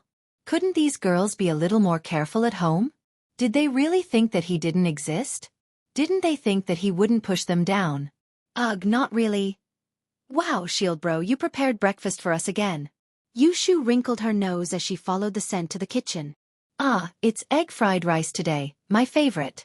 Ahem. Meng Yao wasn't too happy with Yushu's obvious reaction. How could she let that Lin Yi get all cocky? Yao Yao, do you want some? Yushu took a bowl and filled it for herself before asking Meng Yao. I don't like it. Meng Yao still couldn't let go of her pride. Wouldn't eating Lin Yi's food be the same as eating his food? Although she ate it yesterday and the day before, today. Sigh, little Shu was really something. She ate it, but she acted like it was delicious. Let's eat together. I cooked quite a lot. It'll be a waste if you don't eat. Lin Yi smiled, as if he could tell that Meng Yao wasn't telling the truth. Oh, teacher said we shouldn't waste food. I'll eat a little then. Meng Yao said after some hesitation, using Lin Yi as an excuse. Ah! Lin Yi didn't say anything. The miss knew how to be frugal now? You guys eat. I'm going out for a walk. Lin Yi said, worried that Meng Yao would feel awkward if he stayed. He turned around and walked out of the villa. Yao Yao, didn't you notice? Shield Bro's a very considerate man. He can fight, he can cook, and he's pretty handsome too. Yushu whispered to Meng Yao as she ate. Shu, are you serious? 2 bowls of noodles and 1 bowl of egg fried rice is enough to melt you? You're already speaking up for him? Meng Yao's eyes went wide as she looked at Yushu. You're not in heat, are you? You're the one in heat. Yushu blushed. I'm just afraid that someone else will get to him first and you'll regret it. That fox Lingshan's pretty interested in Shield Bro. They've only known each other for 2.5 days and they're already getting intimate with him. Him? Who cares? Meng Yao curled her lips. I don't think he's a good person. Lingshan just needs to seduce him. Speaking of Lingshan, Yushu was a little troubled. Why did her brother like a woman like that? If he knew what was going on between Lingshan and Lin Yi, he'd go crazy. Achoo! Lin Yi sneezed as soon as he stepped out of the door. What was wrong with him? Did he catch a cold? It wasn't cold in the morning, was it? Of course, Lin Yi didn't know that the 2 girls were talking about him while eating his egg-fried rice. Lin Yi had been living in the villa for 3 days now, but this was the first time he took a good look at the outside of the villa. This was obviously a place where the rich lived. Those who could afford a house here had to be rich or powerful. Yushu's identity made Lin Yi suspicious. He hadn't seen her family before, but the fact that she lived alone in a villa meant that her family wasn't ordinary people. A black Ferrari came speeding from afar, the engine roaring loudly. When it got close to Lin Yi, the Ferrari slowed down noticeably. The person in the car looked at Lin Yi, confused. He'd seen almost all the young masters and ladies in the area, but Lin Yi didn't look familiar. The Ferrari stopped in front of Meng Yao's villa, and the driver rolled down the window. It was a young man. Hey bro, you just moved here, right? The young man asked Lin Yi. Me? You could say that. Lin Yi didn't know who this person was, but since he didn't show any other intentions, Lin Yi gave him some face and replied. My name is Sun Yikai. If you have any trouble in the future, you can use my name. I'll take care of everyone in our Sea View Villa Bay. The young man said to Lin Yi. Okay, thank you. Lin Yi looked at the enthusiastic Sun Yikai and nodded. Although he didn't need anyone to take care of him, this Sun Yikai didn't seem to have any bad intentions, so Lin Yi wouldn't reject him. Sun Yikai saw that Lin Yi didn't seem to have heard of his name, so he smiled faintly and didn't say much. Bro, I haven't been to school for a long time. I have to go today. Let's meet another day. Goodbye. Lin Yi waved at him. Sun Yikai started the car and left. From Sun Yikai's words, Lin Yi also roughly understood that this Sun Yikai was probably very popular in society. Because he and Lin Yi lived in the same villa area, he took care of the people in the villa area. However, this could also be seen as a kind of showing off. In any case, this Sun Yikai wasn't very annoying, and Lin Yi didn't show anything to him. Chapter 73. Free Chef. It wasn't long before Faubert's Bentley stopped in front of the villa, and Faubert paused when he saw Lin Yi standing there. Mr. Lin, why are you here? Faubert asked curiously as he got out of the car, looking at Lin Yi curiously. I came out for some fresh air, and to see what kind of people live around here. Lin Yi said. Faubert nodded. Meng Yao and the others aren't out yet? I'll go get them. Meng Yao and Yushu walked out of the villa as they spoke, laughing and chatting with each other. They greeted Faubert when they saw him and got in the car. Lin Yi got in the passenger seat naturally, and Faubert started the car and drove slowly towards the school. The two had been whispering to each other ever since they got in the car. The Bentley was quite spacious, and Lin Yi didn't want to eavesdrop on their conversation. He didn't really care what they were talking about. Yushu nudged Meng Yao after a while. Why don't you tell me if you like it? What do I like? I'm just having a bite or two. It's fine if you don't tell me. Meng Yao humphed, ignoring Yushu. Yushu didn't have a choice. She wrinkled her nose. All right. I'll tell you.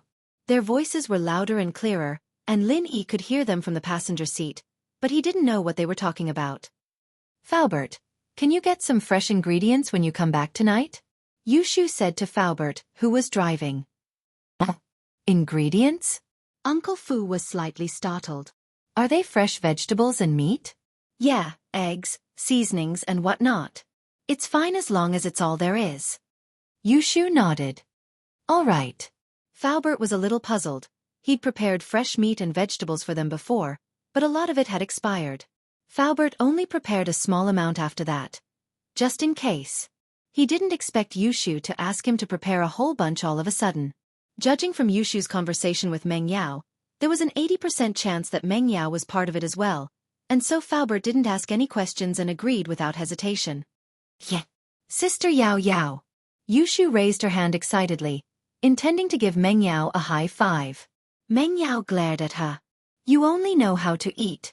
Let's see if you'll be able to get married when you turn into a pig. Lin Yi, on the other hand, was speechless.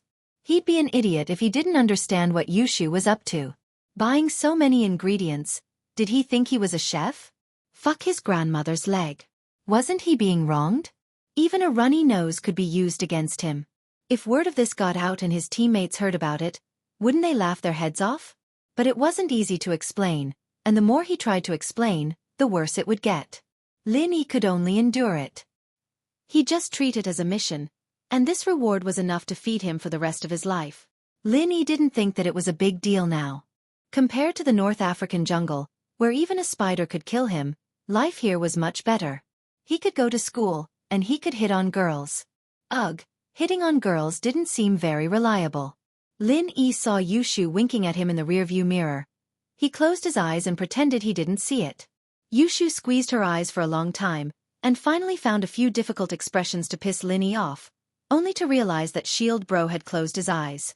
Yushu's anger flared up, and her face started cramping up. Shu, what are you doing? What's wrong with your face? Meng Yao noticed something wrong with Yushu as well. It's nothing. It's just a toothache. Yushu held her breath. She couldn't tell Meng Yao about this, or she'd laugh her head off. So it's a toothache. I thought your eyes were broken when I saw you squeezing your eyes. Lin Yi interrupted faintly, taking it as revenge for calling him a chef. Ha! Yushu smiled instead of getting angry. So the guy didn't just close his eyes, and saw her face. Her cramping wasn't for nothing. Yushu was happy again at the thought. Shu, why are you smiling when you have a toothache? Meng Yao didn't know what was going on, and she was even more confused when she saw Yushu grimacing. It's nothing. Yushu waved her hand. The car stopped in an alley near the school, and Meng Yao stopped asking questions. The two got out of the car one after the other, and Lin Yi continued to sit in the car. According to the two, he had to avoid arousing suspicion. Mr. Lin, I'll take you to the hospital to change your bandages? Faubert said as he started the car. Change my bandages? Lin Yi remembered that his leg injury hadn't healed yet, and the pain was nothing to Lin Yi. Lin Yi wouldn't have remembered it if he hadn't brought it up on purpose. All right. Lin Yi thought that he'd have to go to the pharmacy later. He'd have to concoct some medicine first. Normal medicine would heal too slowly. He'd also have to concoct the medicine for Huaijuan. The car arrived at Songjiang's First People's Hospital, and Faubert parked the car while Lin Yi went down to change his bandages. Lin Yi didn't see the pretty nurse Guan Xian when he arrived at the surgical treatment room. The nurse on duty this year was a middle-aged woman, and Lin Yi felt relieved. Thank goodness she wasn't here, or it'd be awkward again. Hi, I'm here to change my bandages, Lin Yi said as he handed the document to the nurse. Oh, you can sit over there, the nurse said as she looked at the document Lin Yi handed over. She quickly prepared the bandages and said to Lin Yi, Pants off. Aren't we supposed to close the door? Lin Yi asked, a little embarrassed that the door wasn't closed yet. What's there to be afraid of, young man? Hurry up, the nurse said fiercely. This is a hospital. Who wants to look at your butt? Ugh. All right. Lin Yi was speechless.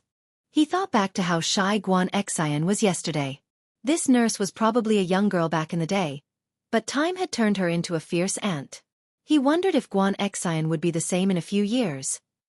Lin Yi felt a chill run down his spine as he thought about it. His first impression of Xianxia was pretty good.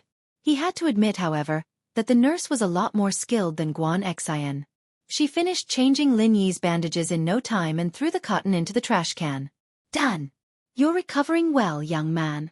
Come again tomorrow and you'll be fine. Chapter 74. Chapter 74. The man in the washroom. Lin Yi had wanted to buy some Eastern medicine from the pharmacy near the hospital, but the prices there were a bit higher than usual. Lin Yi decided against it after some thought. He had some money on hand, and Peng Zhan's bank card, but the Eastern medicine he needed wasn't something ordinary. Most of them cost tens of thousands of dollars. Mr. Lin, Mr. Chu called just now. He'd like me to bring you to him if you're free, Faubert said to Lin Yi after getting in the car. Oh, Uncle Chu's looking for me? Bring me to him then. You know, Faubert, I don't have much to do other than school. Lin Yi didn't know why Peng Zhan was looking for himself. Perhaps it was because of the bank robbery, or the conflict with Heibao yesterday. All right, I'll contact Mr. Chu right now. With that, Faubert took out his phone and dialed Peng Zhan's number, telling him that he and Lin Yi were heading over right now. The security guards at the underground parking lot recognized Faubert's Bentley, and opened the gate before the car even got close. Lin Yi didn't comment on the security guards' fawning behavior. Faubert's car was a bit more expensive. It'd take some effort to find an identical one with the same brand, but the robbers from that day weren't normal people. There had to be someone behind them. Fortunately, it wouldn't affect the company too much even if they entered the underground parking lot. So Lin Yi didn't say anything. They got in the elevator and arrived at Peng Zhan's office. Faubert knocked on the door and opened it to take a look. As the closest person to Peng Zhan, he naturally had the right to enter and exit the office at will, even if there were other people in the room. But Faubert closed the door after one look, turning to Lin Yi. Mr. Lin, Mr. Chu's talking to someone right now. Can we wait a bit? All right. Lin Yi nodded. Peng Zhan, as the chairman of a megacorporation, couldn't just sit around and wait for Lin Yi to come knocking on his door. There were plenty of things he could do in the meantime. I'm going to the washroom. Call me if you need anything. Okay, Mr. Lin, the bathroom is over there. Faubert pointed in the opposite direction of the chairman's office. On this floor, almost all the senior leaders of the group had their own restrooms in their offices, so they didn't need to go to the public restroom. Naturally, the farther the public restroom was from the chairman's office, the better. Lin Yi quickly walked to the bathroom. When he was about to reach the door of the bathroom, Lin Yi heard a man in the bathroom saying something in a low voice. It seemed like he was talking on the phone. Originally, Lin Yi didn't want to eavesdrop on other people's conversation. He didn't have the bad taste to pry into other people's privacy, but Lin Yi's hearing was very sharp. The man's mention of a name caught Lin Yi's attention. I've waited for this opportunity for so long. That Chu Mengyao girl went to the bank to get a card. Who the hell are you looking for? What kind of people are you looking for? The man seemed to be very angry as he shouted at the other side of the phone.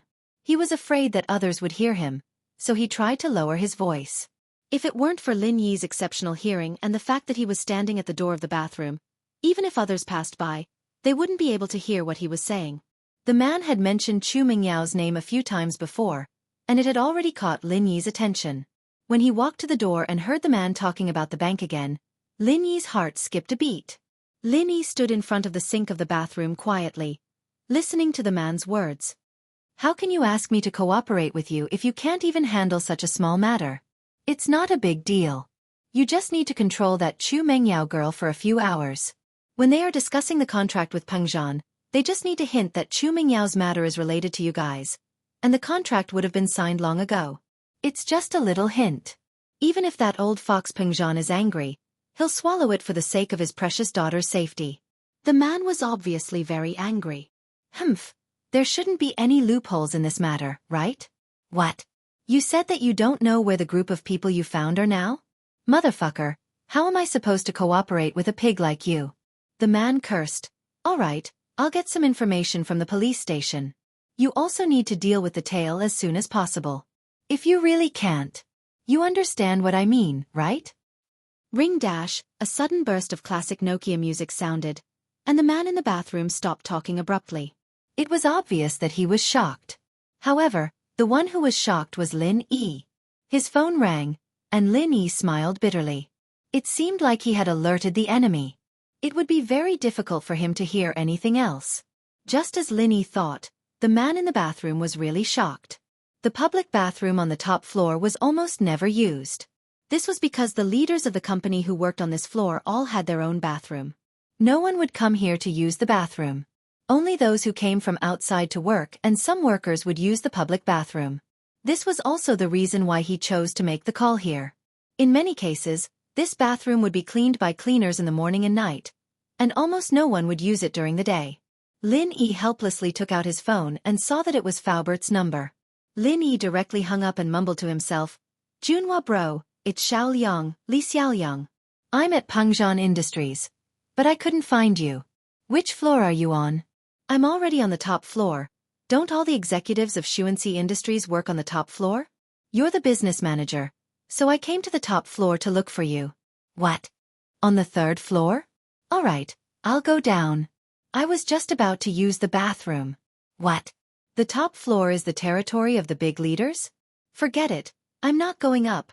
I'll go down first," Lin Yi said as he walked out of the bathroom and walked towards Chu Pengzhan's office. On the other hand, Faubert didn't think much when he saw Lin Yi hang up. After all, Lin Yi was just going to the bathroom. Seeing that he called, Lin Yi would definitely ask him to come to Chu Pengzhan's office. The man in the bathroom heard Lin Yi's words and instantly let out a sigh of relief. He muttered, "Damn it, he's just here for business. I was scared to death. Looking for a business manager, and he even came to the top floor? What a big manager, and he's still a leader.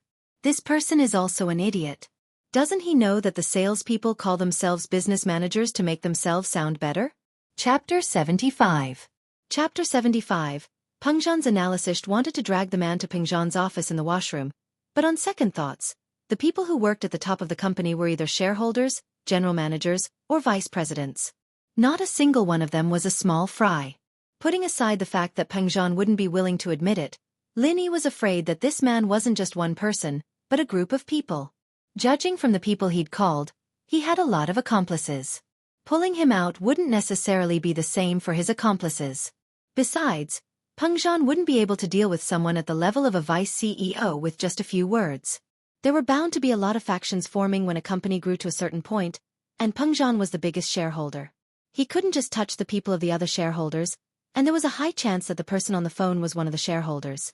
That was why Lin Yi decided to disguise himself as someone who came to the wrong floor to avoid alerting the enemy. That way, the man in the bathroom wouldn't suspect anything. Lin Yi walked to Pengzhan's office and saw that the door was open. Faubert was standing beside Pengzhan, reporting something to him. Pengzhan nodded repeatedly, a satisfied smile on his face. He raised his head when Lin Yi appeared at the door. "Lin Yi, you're here. Come in and have a seat." "Uncle Chu." Lin Yi closed the door behind him as he walked in. He wanted to talk to Pengzhan about what he'd heard in the bathroom. "Lin Yi, I heard that you got into a conflict with some gangsters yesterday?" Pengzhan asked straightforwardly after getting Lin Yi to sit on the sofa in front of his desk. Lin Yi could tell that Pengzhan's tone wasn't one of condemnation, but one of deep concern. This touched Lin Yi's heart. He was just a personal study companion he'd hired to accompany his daughter in her studies, and yet he cared for him so much. It was rare. However, Lin Yi also had some doubts. If it were someone else, the first thing they would talk about would be to fire him and not implicate his daughter. "Yes, someone called Zhong Pingliang sent him to deal with me." Lin Yi didn't try to hide anything as he told Pengzhan the truth. "But I'm guessing that Heibao will take care of everything by himself in the police station, and Pingliang won't get involved." "Oh? Zhong Pingliang? Do you have a problem with him?" Pengzhan was even more puzzled. Lin Yi had only been in school for a few days. How did he make an enemy like this? From the looks of it, Pingliang had hired a criminal, even with a gun. "Ah."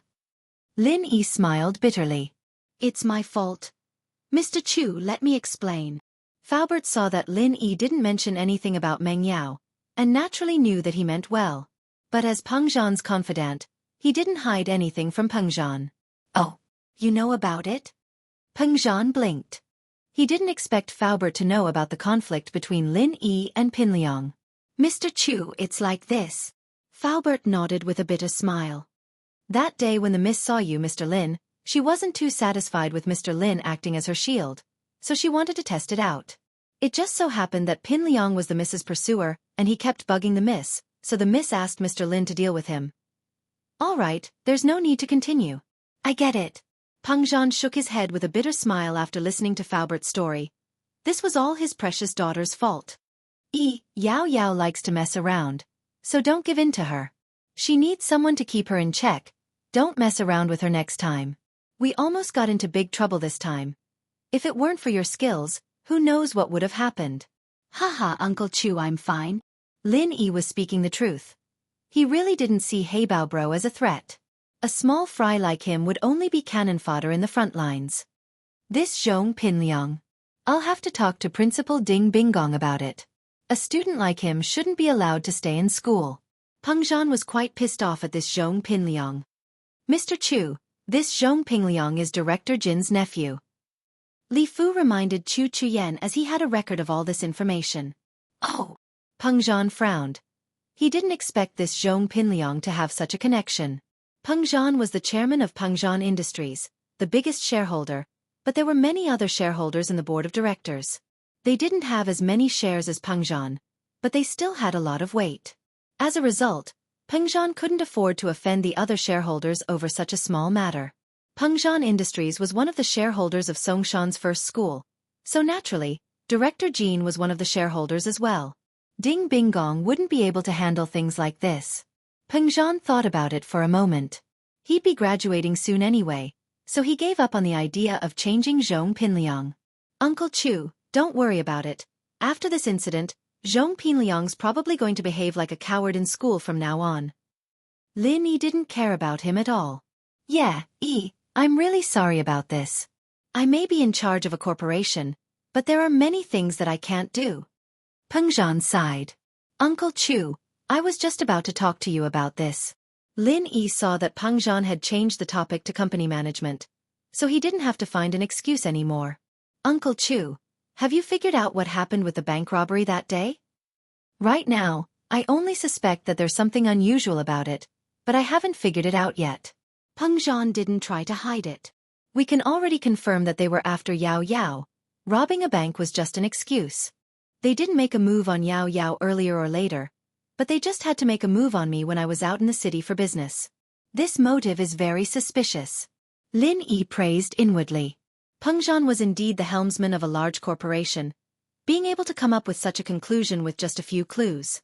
It wasn't bad at all. His suspicions weren't far from the truth. Chapter 76. What kind of mission? But, this is the first time I'm working with their company. They probably don't know me that well, so I don't have any evidence to back up my suspicions. Peng Zhan shook his head, as if denying his own guess. Uncle Chu, I heard a man talking on the phone when I went to the washroom. Lin Yi told Peng Zhan what he'd overheard. Peng Zhan frowned as he listened to Lin Yi's words. He'd suspected that there was something wrong with the company he'd been working with earlier, and they'd almost signed the contract. But when he'd arrived, they'd been using all sorts of excuses to push the contract away, as if they were waiting for something. They'd been looking at the time non-stop, and when the contract didn't come, they'd come up with an excuse, saying that the contract wasn't ready yet, and that they needed a meeting to discuss it.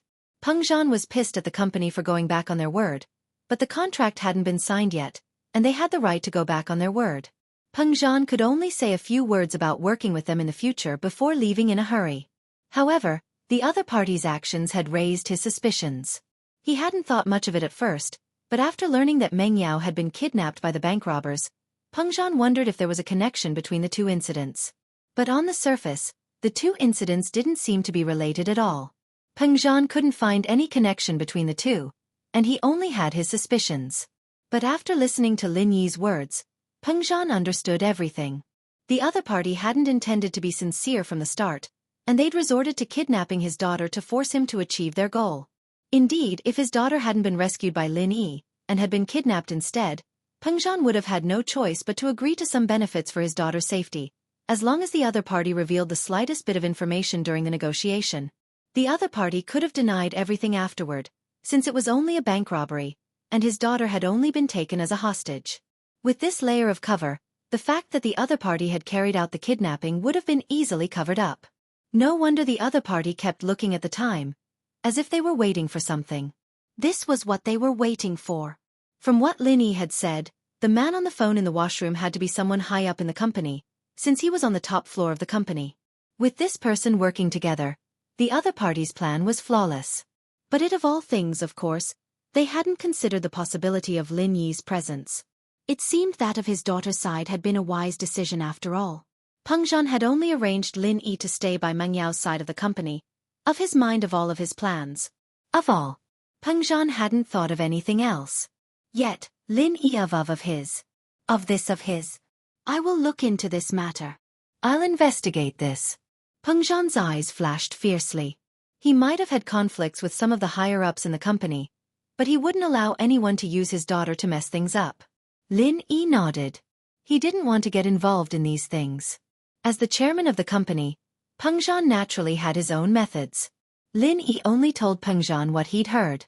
As for how to carry it out, that was up to Peng Zhan. You didn't alert the enemy, did you? Peng Zhan suddenly thought of an important problem. Did Lin Yi alert the other party when he was eavesdropping in the washroom? If the other party was alerted, it'd be difficult to catch the other party's tail. Don't worry, Uncle Chu. Lin Yi smiled. I was shocked when Faubert called, but I pretended to be someone who came to the company for business and went to the wrong floor. Lin Yi told Peng Zhan everything he'd said to himself. Haha, not bad. You're quite alert. Peng Zhan praised. The more he looked at Lin Yi, the more pleased he was with him. At first, it was his old father's wish, and Peng Zhan was just following the old man's wishes. But now, he truly felt that Lin Yi was a rare talent. Peng Zhan's father, Chu Sanhua, was a man of authority in the family. He'd started out as a small bricklayer, building up Peng Zhan Industries from scratch. Now that Peng Zhan Industries was in Peng Zhan's hands, Chu Sanhua was still a man of authority in the family. Peng Zhan's family was very poor when he was young, and Chu Sanhua established Peng Zhan Construction when he was 7 or 8, growing it up step by step. That was why he wasn't tainted by the bad habits of those rich second generations. He also had the demeanor of a big family, and was very respectful to his father. Many of the shareholders in the company were old friends who had built up the company with his father. Although the shares were now in the hands of their children and grandchildren, some of them were starting to get restless, but Peng Zhan didn't do anything to them out of consideration for his father's face. But today's incident had crossed Peng Zhan's bottom line. Meng Yao was his only daughter, and these people dared to mess with his daughter. This was the first time Peng Zhan had been angered. Right, Uncle Chu, can you tell me what mission you have for me to do? Lin Yi asked after some hesitation. He'd better take advantage of today's opportunity to ask this question. He'd been in Songshan for a few days now, and he hadn't seen any important missions for him to do. Other than accompanying Meng Yao to and from school, making her breakfast, and taking care of a few clowns. It was an easy life, but Lin Yi didn't feel at ease. He was here for a big mission, and it was said that this mission would be enough for him to eat and drink for the rest of his life. But Lin Yi didn't think that accompanying the miss to school would be enough for him to eat and wear for the rest of his life. A mission. Peng Zhan looked at Lin Yi oddly. It's a very important mission, but the most important thing right now is for you to build a good relationship with Meng Yao. That's the only way to ensure the success of the mission. Wah! Lin Yi was startled. Build a good relationship with Meng Yao? Only then could he carry out the mission? Just what kind of mission was this? Could it be that it had something to do with Meng Yao? Could it be that there was someone behind the scenes who wanted to harm Meng Yao, and Peng Zhan wanted to use Meng Yao as bait so that he could find the person behind the scenes? That was the only thing Lin Yi could think of. Peng Zhan's words didn't make sense, and he was still confused. But according to Lin Yi's experience in missions, most employers would keep their missions a secret. They wouldn't reveal the details until the very last moment. Chapter 77. Killing Intent. Uncle Chu, I'll be heading to school if there's nothing else? Lin Yi had said what he needed to, and the rest was up to Peng Zhan. All right. Peng Zhan nodded. Don't tell Yao Yao about what happened today. I don't want her to be troubled. Don't worry, Uncle Chu. I won't say anything. Lin Yi stood up and prepared to leave. Li Fu, send Yi to school. Peng Zhan instructed Faubert. All right, Mr. Chu. Faubert nodded. No need, I'll just get a taxi downstairs. Lin Yi said quickly. He'd planned on going to the pharmacy, and he didn't want Faubert to follow him. There were some things he didn't want others to know. That's fine. Peng Zhan didn't insist after Lin Yi said so. I'll leave Yao Yao's safety in your hands before I deal with the company's problems. Ha! Lin Yi waved his hand. Uncle Chu, my mission has something to do with Miss Chu. Naturally, I won't let anything happen to her before the mission is completed. Peng Zhan nodded, sighing softly. He'd thought that he'd let Lin Yi take advantage of the situation, but it seemed that Lin Yi wasn't too interested in Meng Yao. He didn't know what his father was planning, but whatever he said, he'd do as he'd said. Li Fu, inform the administrative department. Tell them to prepare a meeting room. I'm having a board meeting in the afternoon. Peng Zhan didn't insist when Lin Yi refused to let Faubert see him off because he had something he needed Faubert to arrange. All right, Mr. Chu. Faubert nodded before leaving Peng Zhan's office.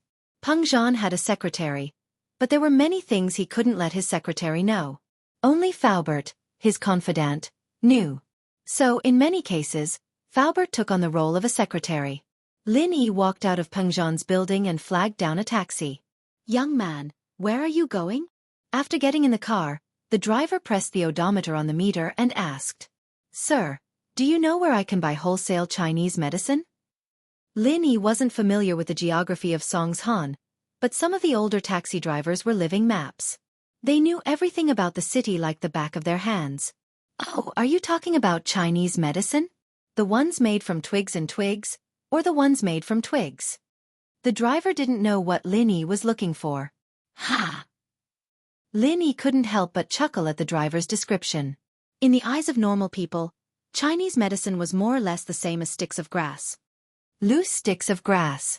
Lin Yi didn't bother correcting them. The girl wasn't a professional after all, and it was fine as long as she could understand him. If you're talking about wholesale, you'll have to go to Chaonan Village's Chinese medicine wholesale market. The driver said, but it's not in the city. It'll take half a day to get there. If you don't want to buy much, you can go to a bigger pharmacy. Lin Yi gave up on the idea of going to the wholesale market after hearing the driver's words. He didn't need to go there right now, at least. He could buy some at the pharmacy first. Then help me find a bigger pharmacy. That's easy. The driver started the car. After a few turns, the car stopped in front of a big pharmacy. It seemed that the driver didn't go around in circles. The fare on the meter was still the starting fare.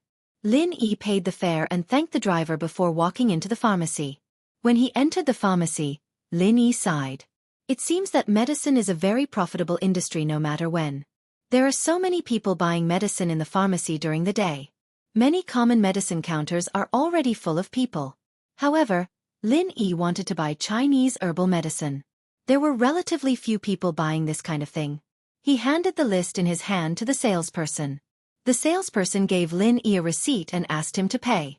Lin Yi needed a lot of Chinese medicine. It would take a while to weigh it.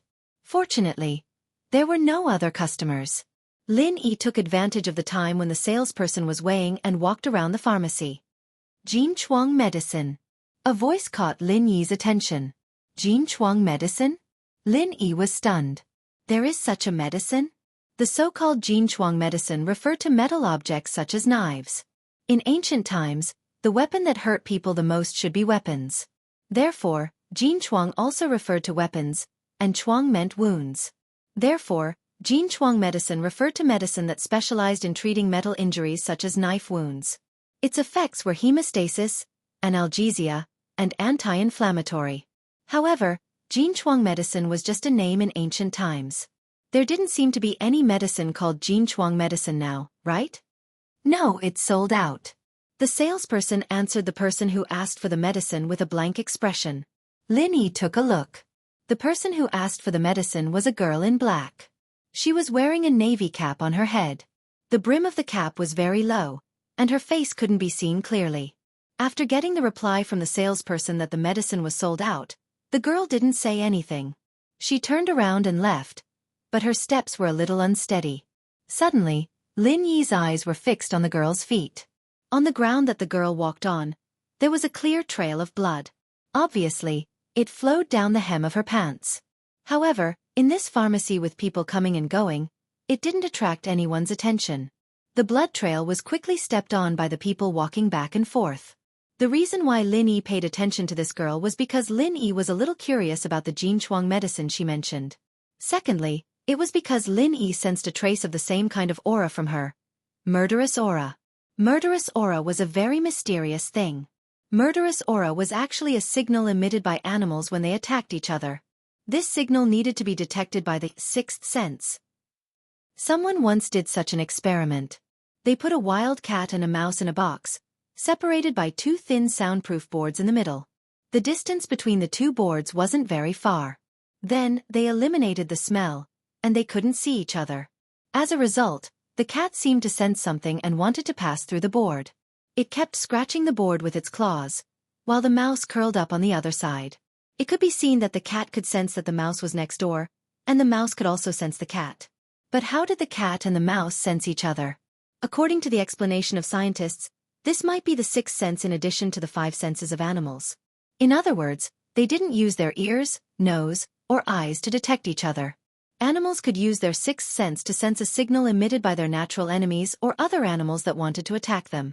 This signal could be interpreted as murderous aura. Chapter 78. About or note: a normal person might not be able to detect the murderous aura radiating from the girl, but Lin Yi, who was in the same line of work, could keenly sense it. It could also be called a sixth sense. But while Lin Yi noticed the girl didn't notice Lin Yi. After all these years of training, Lin Yi was able to conceal his murderous aura very well. But people who could reach Lin Yi's level were few and far between. In the end, Lin Yi shook his head. The girl's dressing was obviously to avoid attention. Even though she was injured, Lin Yi didn't want to help her. She might be in the same line of work, but the same line of work didn't want to be disturbed in the middle of a mission. Sometimes, people in the same line of work belong to different organizations, and they might even be enemies with each other. "Excuse me, what is golden creation?" Lin Yi asked the salesperson casually. The salesperson froze, then looked at Lin Yi as if he was an idiot, as if Lin Yi's question was stupid and naive. She didn't even bother to answer. "It's a surgical medicine, of course. We don't have it in stock." Lin Yi smiled wryly. It seemed like it was a new drug, and one that sold well. But while the salesperson didn't bother to answer Lin Yi's question, there was someone else who answered Lin Yi's question enthusiastically. Before Lin Yi could say anything, an old woman beside Lin Yi started chattering away. "Young man, you don't even know what golden creation is? You know Dr. Kong, right? Dr. Kong from a traditional Chinese medicine family. He's one of the leading figures in the Chinese medicine world." The old lady started talking about Miracle Dr. Kang's exploits. Golden creation is a quick healing medicine that Miracle Dr. Kong came up with. It can heal wounds so quickly that there won't even be a scar left. How is it? Amazing, right? So godly? Lin Yi did not expect Dr. Kong to be so amazing. His medicine was actually on par with his own. That's right. I heard that it's a secret recipe passed down from generation to generation. This golden creation is given priority to the military. Due to the production capacity, a small amount of it is regularly supplied to the private pharmacies. That's why it's in high demand. The old lady said, "It's almost impossible to buy it from a pharmacy. My niece's boyfriend's third sister's aunt's fifth cousin is the manager of the supply and marketing department of XX pharmacy chain. Last time, I used his connections to buy a bottle. I heard that once it arrived, it was digested internally. How could it be sold on the shelves?" Right. Lin Yi thought, if this medicine is really as magical as this old woman said, it is not impossible for it to sell well. Of course. Especially for young girls, it's so ugly if they get a scar on their body. It's not to heal the wound quickly, but to not leave a scar. The old lady said, "I heard that nowadays, people don't give platinum or gold as gifts anymore. Instead, they give golden creation as gifts." Really? Lin Yi was stunned. He did not know whether this old lady was telling the truth or not. "Of course, why would I lie to you?" The old lady preached as if she was taking advantage of her seniority. "Oh, I see. Thank you, but it seems that I don't need it for the time being," Lin Yi said to the old lady with a smile. "Yeah, you're a big boy. You don't need that thing." The old lady nodded. Obviously, she misunderstood Lin Yi's words. Lin Yi meant that he could make the medicine himself. There was no need for him to buy it. Lin Yi naturally would not explain. He turned around and went to the Chinese herbal medicine counter. The herbs that he wanted had been weighed and put into a sealed bag according to the type. Lin Yi checked carefully and found that 2 of the herbs seemed to have been stored for too long. They had gone bad, and the medicinal effect was greatly reduced. Lin Yi had no choice but to weigh a little more. He would win with numbers. He checked the utensils and tools that he wanted. After making sure that there were no problems, he carefully packed them up and left the pharmacy. It didn't matter if it was Chinese or Western medicine these days, they were all selling very well. Only the loose herbs weren't that popular in pharmacies, and not many people bought them. This was why Lin Yi was able to get out of the shop so quickly. After leaving the pharmacy, Lin Yi did not plan to go to school directly. He was already absent. It didn't matter whether he went or not. He had already bought a series of measuring tools and tools. Lin Yi wanted to find a place to make the medicine first. This kind of thing, of course, couldn't be done in school. Of course, he couldn't do it in Mengyao's villa. The 2 girls would go crazy if the whole house smelled like Chinese medicine. The best way was to get a room by the hour and leave after he was done. With this idea in mind, Lin Yi was not in a hurry to go to school. Instead, he looked around the pharmacy to see if there was a suitable hotel to get a room by the hour. Lin Yi saw the girl from the pharmacy at the entrance of a deserted alley. At this moment, she was lying on the ground. There was a pool of fresh blood under her. Lin Yi frowned.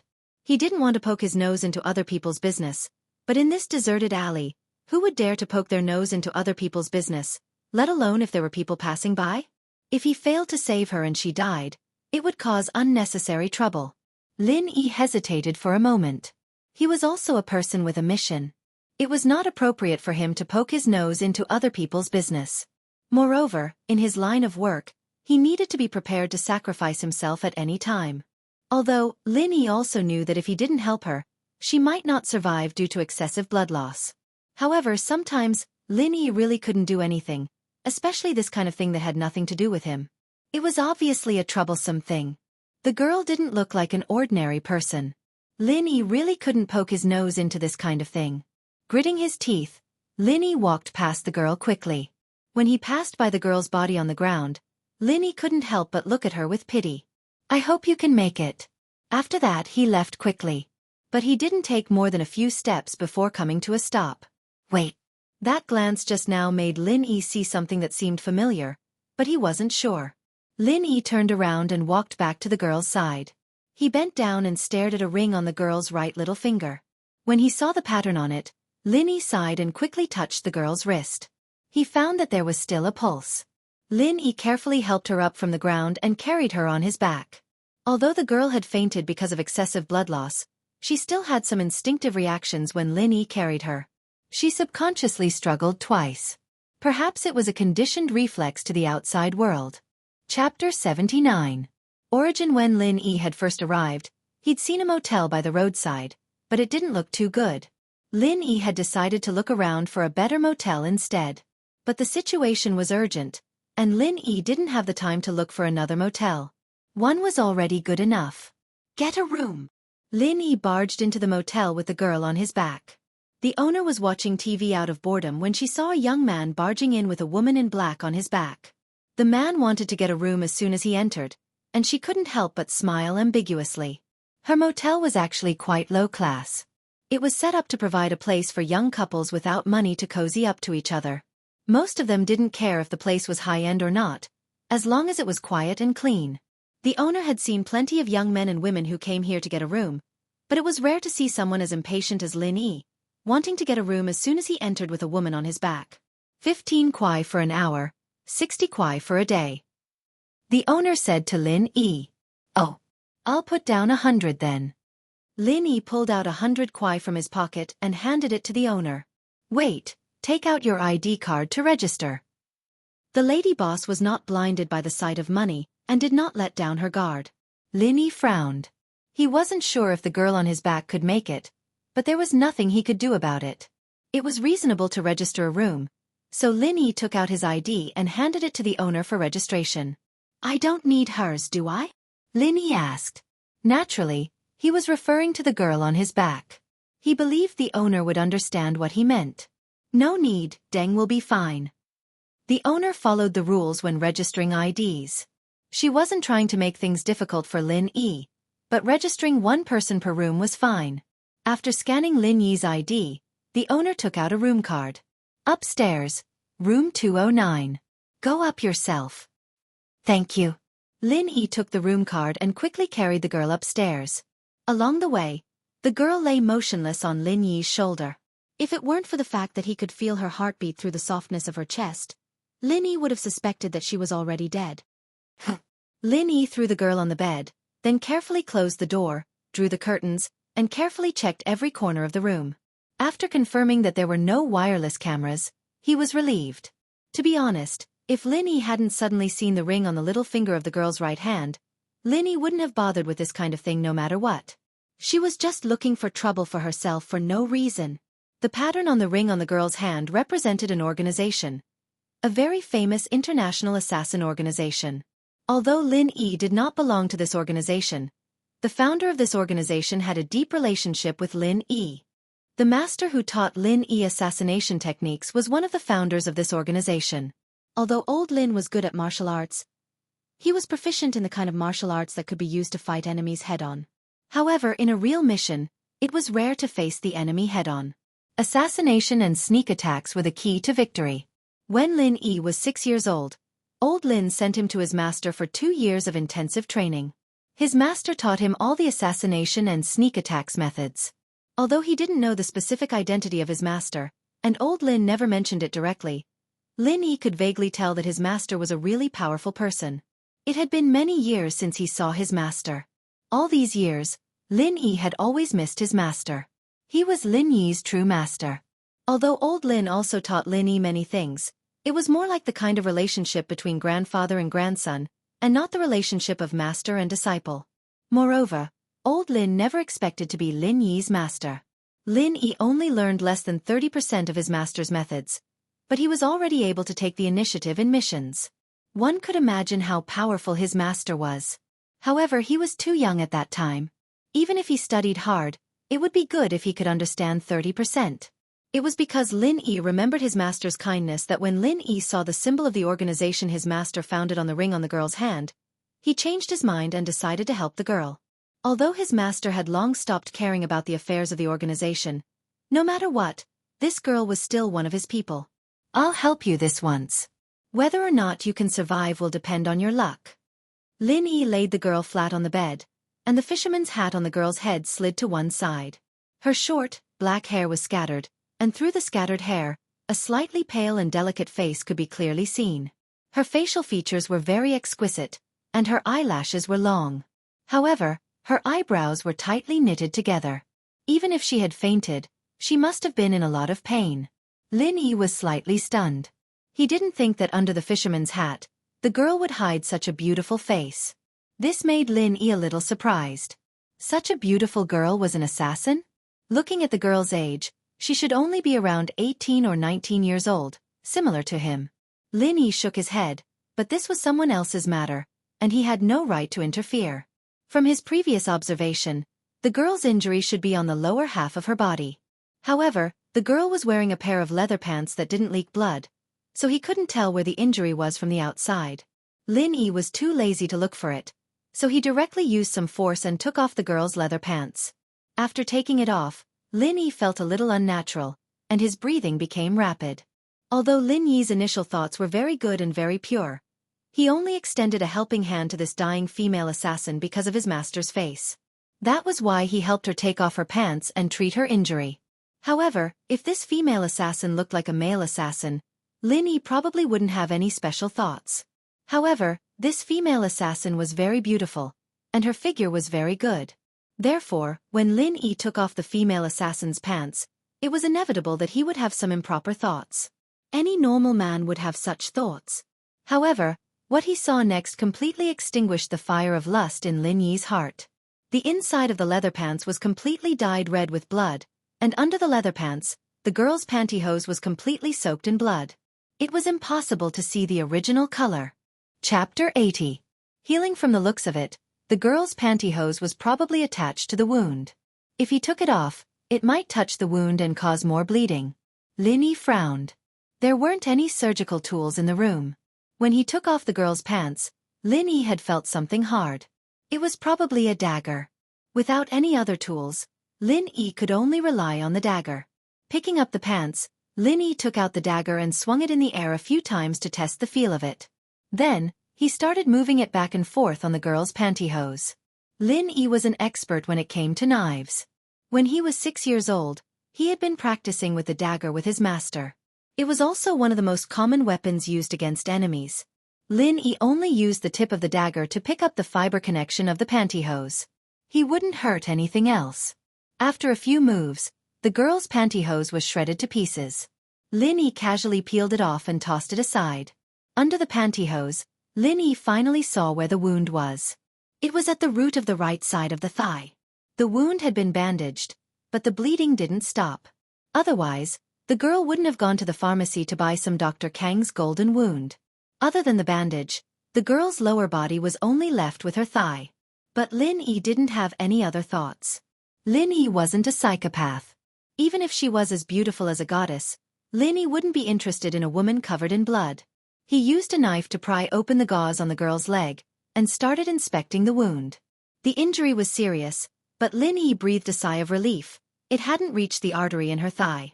He'd have to send her to the hospital if he didn't have professional surgical equipment, but whether or not she'd make it to the hospital was another matter. The wound was triangular.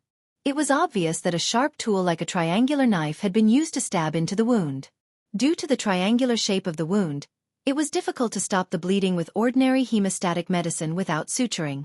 Judging from the current situation, it was most likely that the girl had bandaged herself after getting hurt, but the wound didn't heal. Instead, it was bleeding profusely. She had no choice but to go to the pharmacy to buy Miracle Dr. Kang's golden creation, but she hadn't found it yet. On the way back, she finally fainted from blood loss.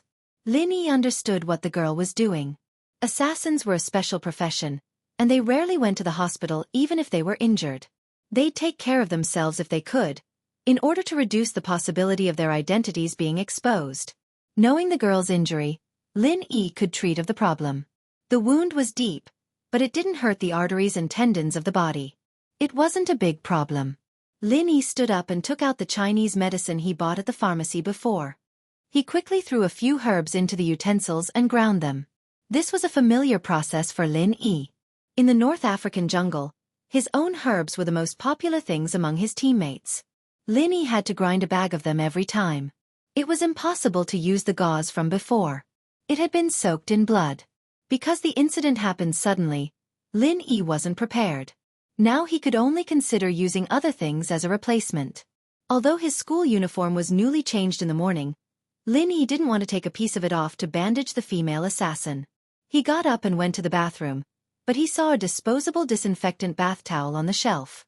Next to the bath towel, there was a small price tag with 40 yuan written on it.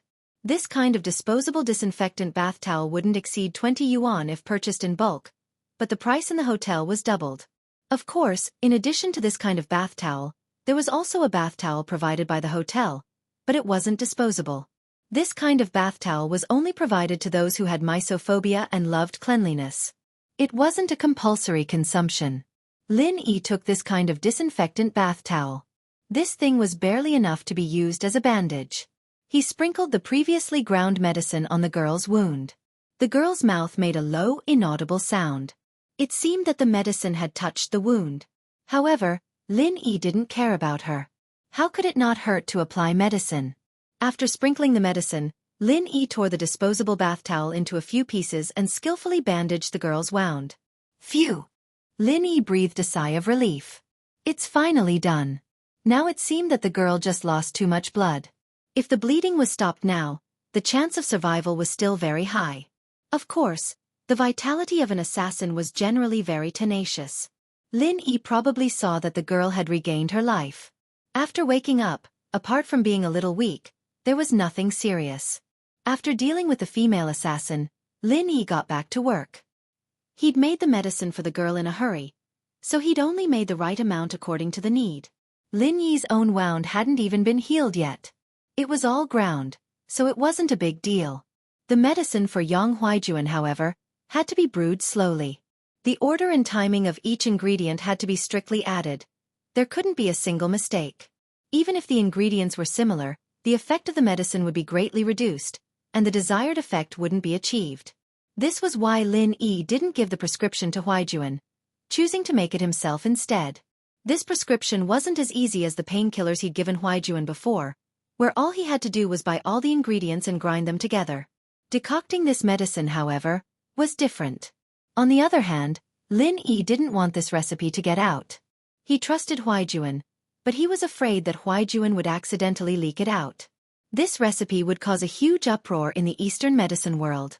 Lin Yi found a place to set up the alcohol stove and clay pot, and started brewing the medicine for Huijuan. The hotel had appliances for brewing tea, but it was still better to use fire to brew the medicine. Brewing medicine was a very tiring job, but it was nothing for Lin Yi, who often made straw sandals at home. Lin Yi looked at the time on his phone as he skillfully put each ingredient into the clay pot. After who knew how long, Lin Yi heard a small movement not far behind him. If it weren't for Lin Yi's unusually sensitive hearing, he wouldn't have been able to hear it. Lin Yi didn't turn back. He was at a crucial point in brewing the medicine, and Lin Yi couldn't afford to be distracted. Lin Yi counted the time on his phone as he pinched the ingredients in his hands. Chapter 81.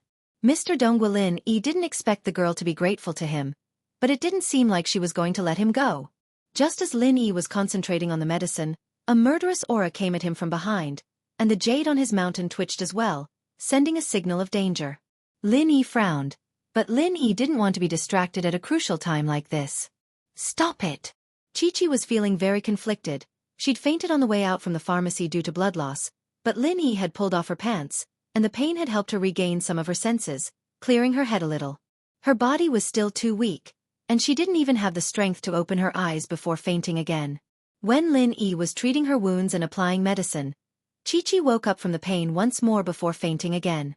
As a result, Chi-Chi had a rough idea of what had happened after that. It was this man in the room who'd saved her, but at the same time, he'd seen a lot of things he shouldn't have. Her face, her legs.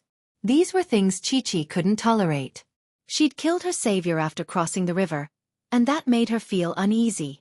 But her beauty had only blossomed for one man in this life. This man in the room had crossed her bottom line. With that decision made, Chi-Chi picked up her dagger by the bedside, and crept up behind Lin Yi. She paused noticeably at the sight of him concentrating on the medicine. Was he brewing medicine for her? Chi-Chi's heart warmed, and she didn't have the heart to make a move. Chi-Chi had to admit that her heart wasn't as cold as other assassins, cold and emotionless.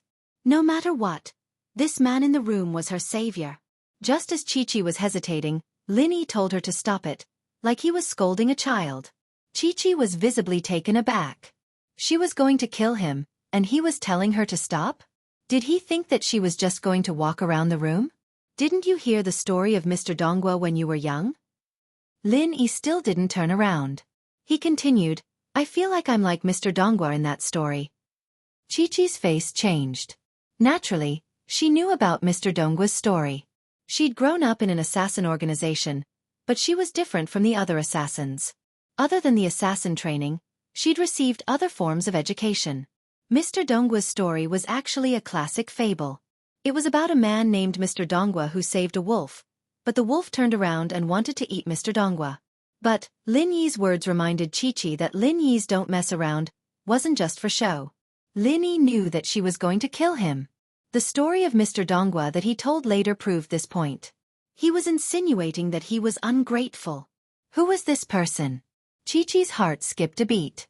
He could tell that she was going to harm him with his back turned, and yet he didn't react at all. Was he fearless, or?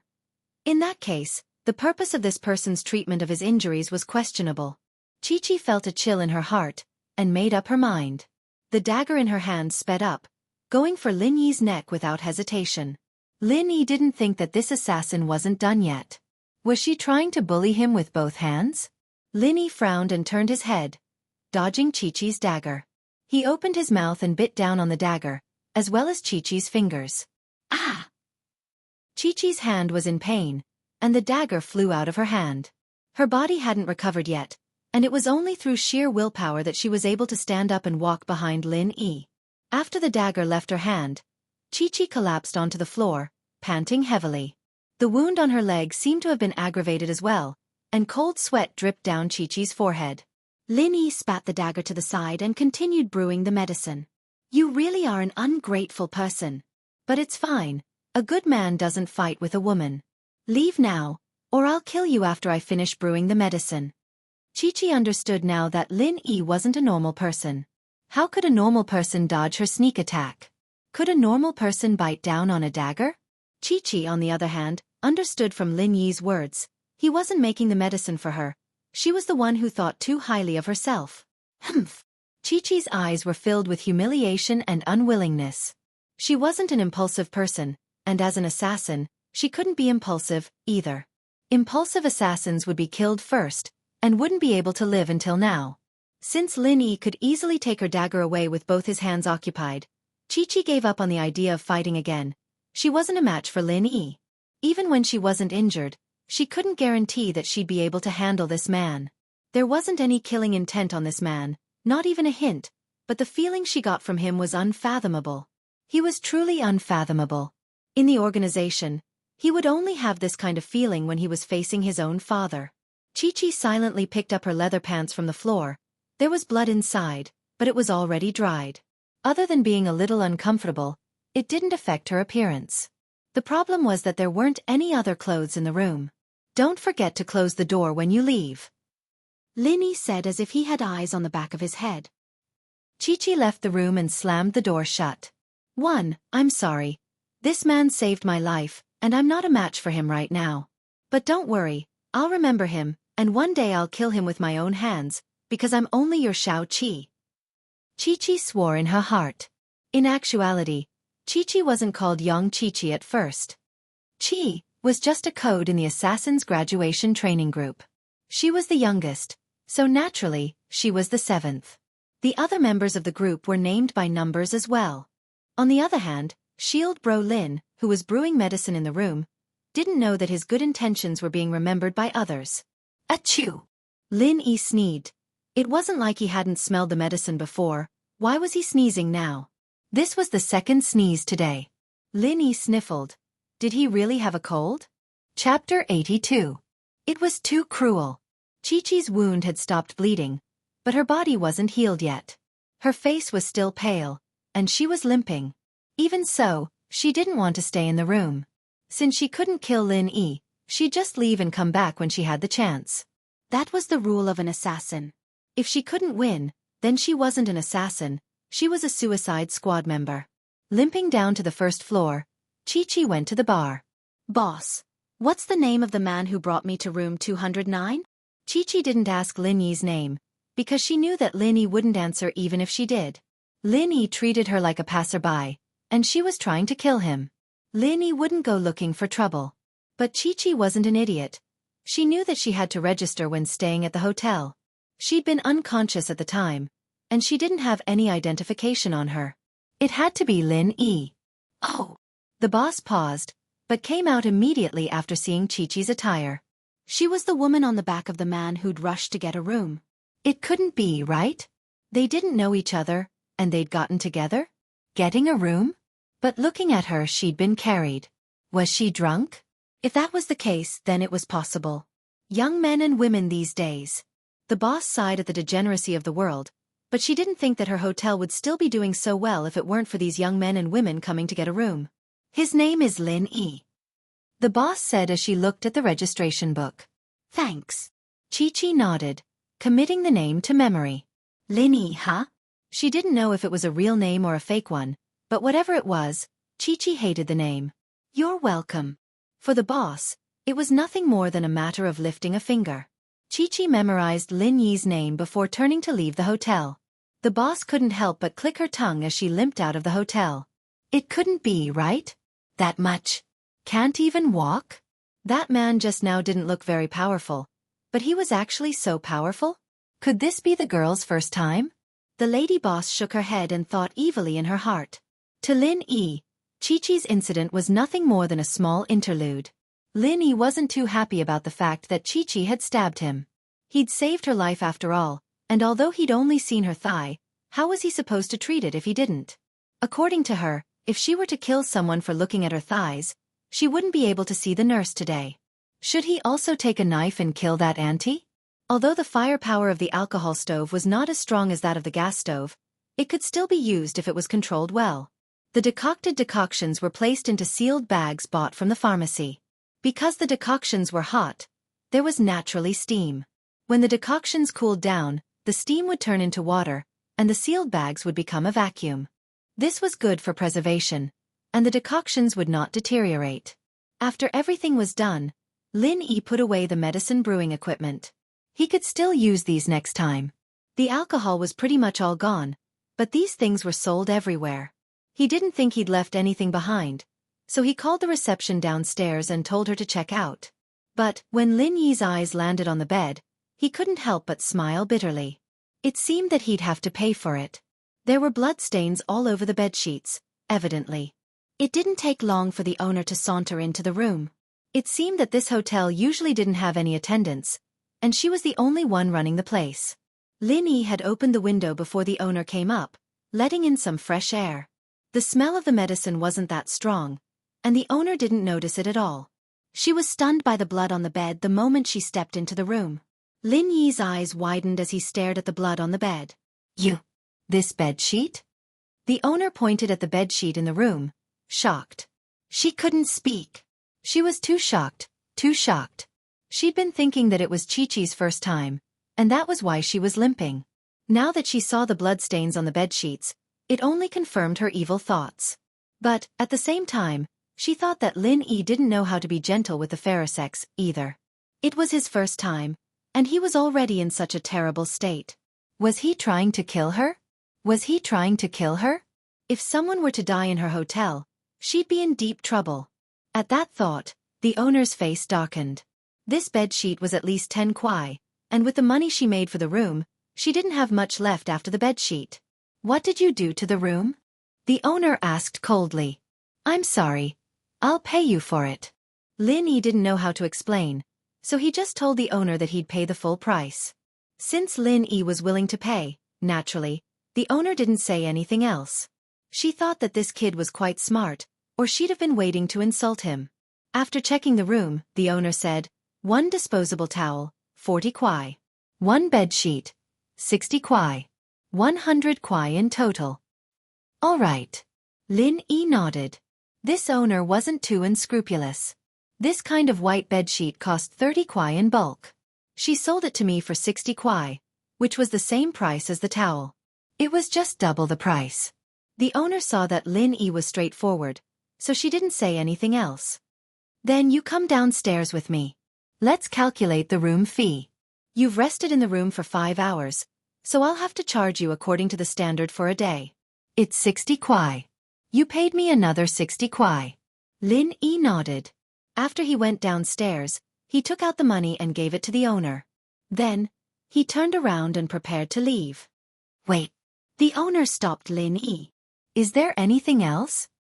Lin Yi turned around and asked. He wondered if the owner felt that it wasn't worth it and wanted to extort him again. The girl you brought just now asked for your name before she left. I told her. The owner saw that Lin Yi was so straightforward, so she kindly reminded him. Based on her intuition, the two of them definitely wouldn't be a couple, so the owner said a few more words. Lin Yi smiled bitterly. He didn't want to have any contact with the female assassin anymore, but he didn't expect that the female assassin actually remembered his name when she left. Probably, there would be trouble in the future. After leaving the hotel, Lin Yi looked at the time. It was already 2 o'clock in the afternoon. He hadn't had lunch yet, but for Lin Yi, a meal wasn't very important. Chapter 83. The Big Four. The school was still quiet when he got to the school. Classes hadn't ended yet. Lin Yi walked up to Class 5's classroom and peeked in through the window. It was a self-study class, with no teacher present. Lin Yi pushed the door open and walked in. A lot of people raised their heads to look at Lin Yi before going back to their own stuff. The 12th grade was a very tight class, after all, and nobody liked to stick their noses into other people's business. Yushu poked Meng Yao with a finger. Yao, shield bros here. So what if he's here? What does that have to do with me? Meng Yao frowned, dissatisfied with Yushu's actions. Shu, why do you pay so much attention to him? You're not really into him, are you? I'd see a living person walking into the classroom if I raised my head. Yushu shrugged. I won't talk about it anymore since it has nothing to do with you. Meng Yao opened her mouth, but didn't say anything. She just shook her head and went back to reading the notes in her hands. Yushu smiled faintly at Meng Yao's reaction before going back to her own stuff. Shu, what do you think about this Lin Yi guy? He went to change his bandages early in the morning. Why's he only here in the afternoon? Don't tell me he's hooking up with Lingshan again? Meng Yao turned around suddenly. I thought you didn't pay attention to him anymore? Yushu smiled at Meng Yao. He is my father's shield. He is not honest with me. He goes out and messes around. Of course, I am not happy.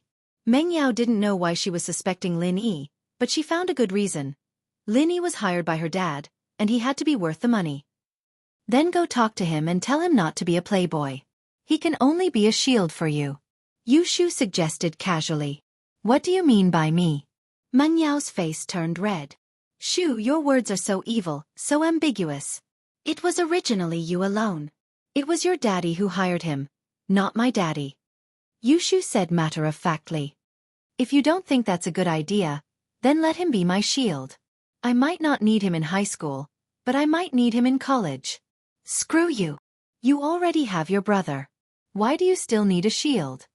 Meng Yao said with a smile, feeling a little uncomfortable inside, especially since Yushu felt like she'd stolen something from her. Pin Liang shrunk his neck subconsciously when Lin Yi entered the classroom. He'd been scolded by his father and told to behave himself. As far as he was concerned, it was all Lin Yi's fault. However, he also knew that he was not Lin Yi's opponent barehanded. Even Heibao Bro with a gun wouldn't be a match for Lin Yi, let alone barehanded. The kid was too strong. And so, Pin Liang knew that he couldn't use the usual methods for revenge. He was waiting for an opportunity, a chance to teach Lin Yi a lesson. As for Kong Xiaobo, Pin Liang thought about it carefully after going back yesterday. Since Lin Yi was so protective of him, he might as well let the kid go.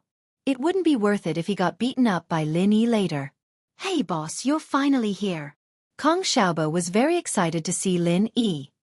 He waved at Lin Yi as soon as he entered the classroom. What are you doing, sitting there and waving? Do you think you're the president? Lin Yi smiled as he kicked Kong Xiaobo's leg and sat in his seat. Boss, you don't know, but Pin Liang was very low-key today. You didn't come and he didn't cause any trouble for me. Kong Xiaobo said. Isn't that good? Lin Yi said. Is there anything going on today? No, it's just yesterday. The school made a simple announcement, saying that outsiders came to cause trouble and were arrested by the police, Kong Xiaobo said. Fuck. It's just that Pin Liang's family has connections, and the school is protecting him. Everyone knows that it was Pin Liang who hired those people. Heh. Lin Yi heard from Faubert that Pin Liang's uncle was a director of Pengzhan Industries. So naturally, he was one of the shareholders of the school. It was normal for the school to protect Pin Liang. Right, boss. Guess how everyone is describing you now? Kong Xiaobo lowered his voice and said excitedly. Describing me? Describe what? Lin Yi didn't know what was going on. Boss. You are now one of the big four in the school. You have replaced Pin Liang and successfully become the third of the big four. Kong Xiaobo said as if it was something to be proud of. Big four. Lin Yi felt a chill. When did he become one of the big four?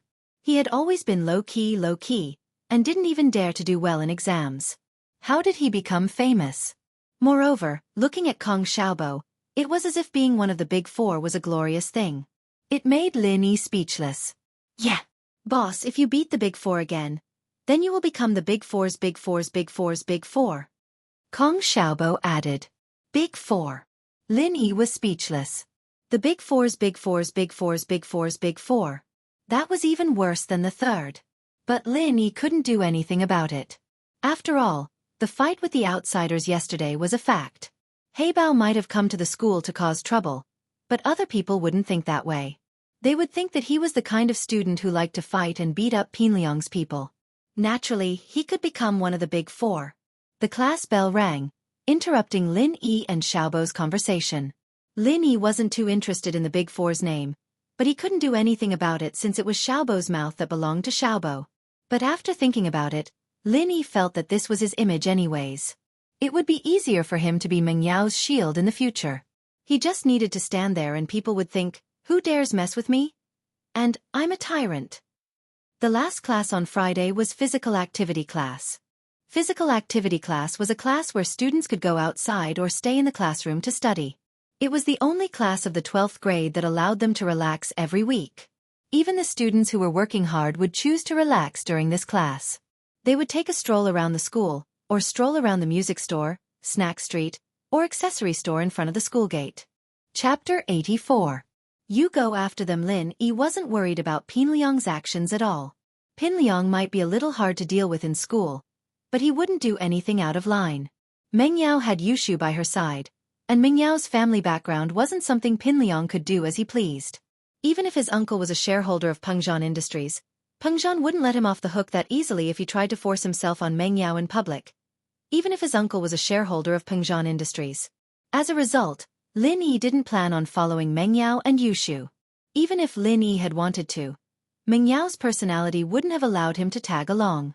Lin Yi might as well focus on his own things instead. Boss, wanna go eat some barbecue at the food street in front of the school? Kong Xiaobo had a date with Lin Yi last night, so he wanted to grab a drink or two with Lin Yi during physical exercise class. He'd been in high school for 3 years, and he'd lived to the age of 18. He'd only felt like a real man these few days. Sure, Lin Yi said happily. He hadn't eaten anything in the afternoon. Lin Yi placed the things he'd brought back from the hotel in his desk, placing a few books on the outside to prevent them from falling out. Only then was he able to leave with peace of mind. Most of the students had already left the classroom by the time the two left. There were only a few nerds left in the classroom. You couldn't count on these nerds to go out and play. These people spent all their waking hours in books. Kong Xiaobo slowed down subconsciously as they passed by 12th grade class 9. Lin Yi was curious about his actions, but Kong Xiaobo tugged at Lin Yi excitedly just as he was about to ask him about it. Tang Yin. Tang Yun. Lin Yi was taken aback. He subconsciously looked forward and saw a girl walking out of grade 12 class 9's classroom not far away. After the girl walked out of the classroom, she also walked towards the staircase. Lin Yi did not see her clearly. By the time Kong Xiaobo called out, it was already too late. Lin Yi only caught a glimpse of the girl's side profile, followed by a ponytail. The girl was wearing a school uniform. She was very tall, but because the uniform was a little loose, he couldn't see her exact figure. However, since she was called the school belle, she couldn't be bad. It was just a glimpse, but she gave off the feeling of a beautiful girl in a romance game. She had a strong academic vibe. She was indeed a popular commoner beauty. How is it? How is it? Kong Xiaobo danced with joy. He was very excited as if he had won the lottery. I didn't see it clearly. What can you tell from the back? Lin Yi patted Kong Xiaobo. Why are you so excited? She's not your girlfriend. Of course not. But to be able to see her from afar is already very exciting. Boss, don't you think it's fate? Kong Xiaobo was still very energetic. You see Chu Mengyao and Yushu every day. Then why don't you have epilepsy? Lin Yi found it a little funny. Looking at him now, he really looked like he was having epilepsy. Isn't that different? Chu Mengyao and Yushu. I don't have any thoughts about them at all. They won't fall for me. I don't have talent, and I don't have money. Why would the miss like me? But Tang Yun is different. She's close to us. She's from a normal family. At least I have some thoughts about her, Kong Xiaobo said. Ha! Lin Yi smiled. But he couldn't deny that Kong Xiaobo's thinking was right. Chu Mengyao and Yushu drove a Bentley to and from school. They lived in a villa. If they didn't have a certain background, they wouldn't dare to make a move. Boss, why don't you go after her? You're in the limelight right now. You're famous in the whole school. I believe Tang Yun has heard of your name. Kong Xiaobo suddenly suggested. Huh. Lin Yi paused. Isn't she your dream girl? Not only mine. She's the dream girl of many boys in the school. Xiaobo said with a chuckle. But dream lovers are meant for dreamings. I know my limits. You think I'd win 5 million? It's possible. Lin Yi nodded. Maybe you could ask me for some advice when you're buying the lottery.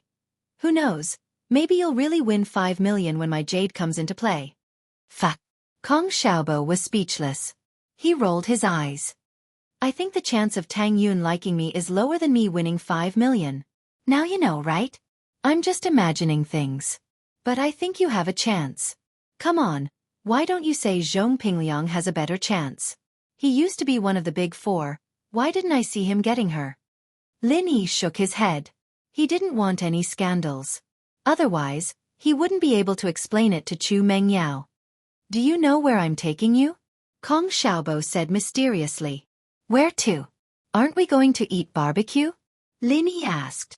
Yes, but do you know who's selling the barbecue? Xiaobo winked at Lin Yi. You're not going to tell me that Tang Yun sells it, are you? Lin Yi didn't know whether to laugh or cry at Kong Xiaobo's mysteriousness. Bingo! Kong Xiaobo clapped his hands. It's Tang Yun's mom.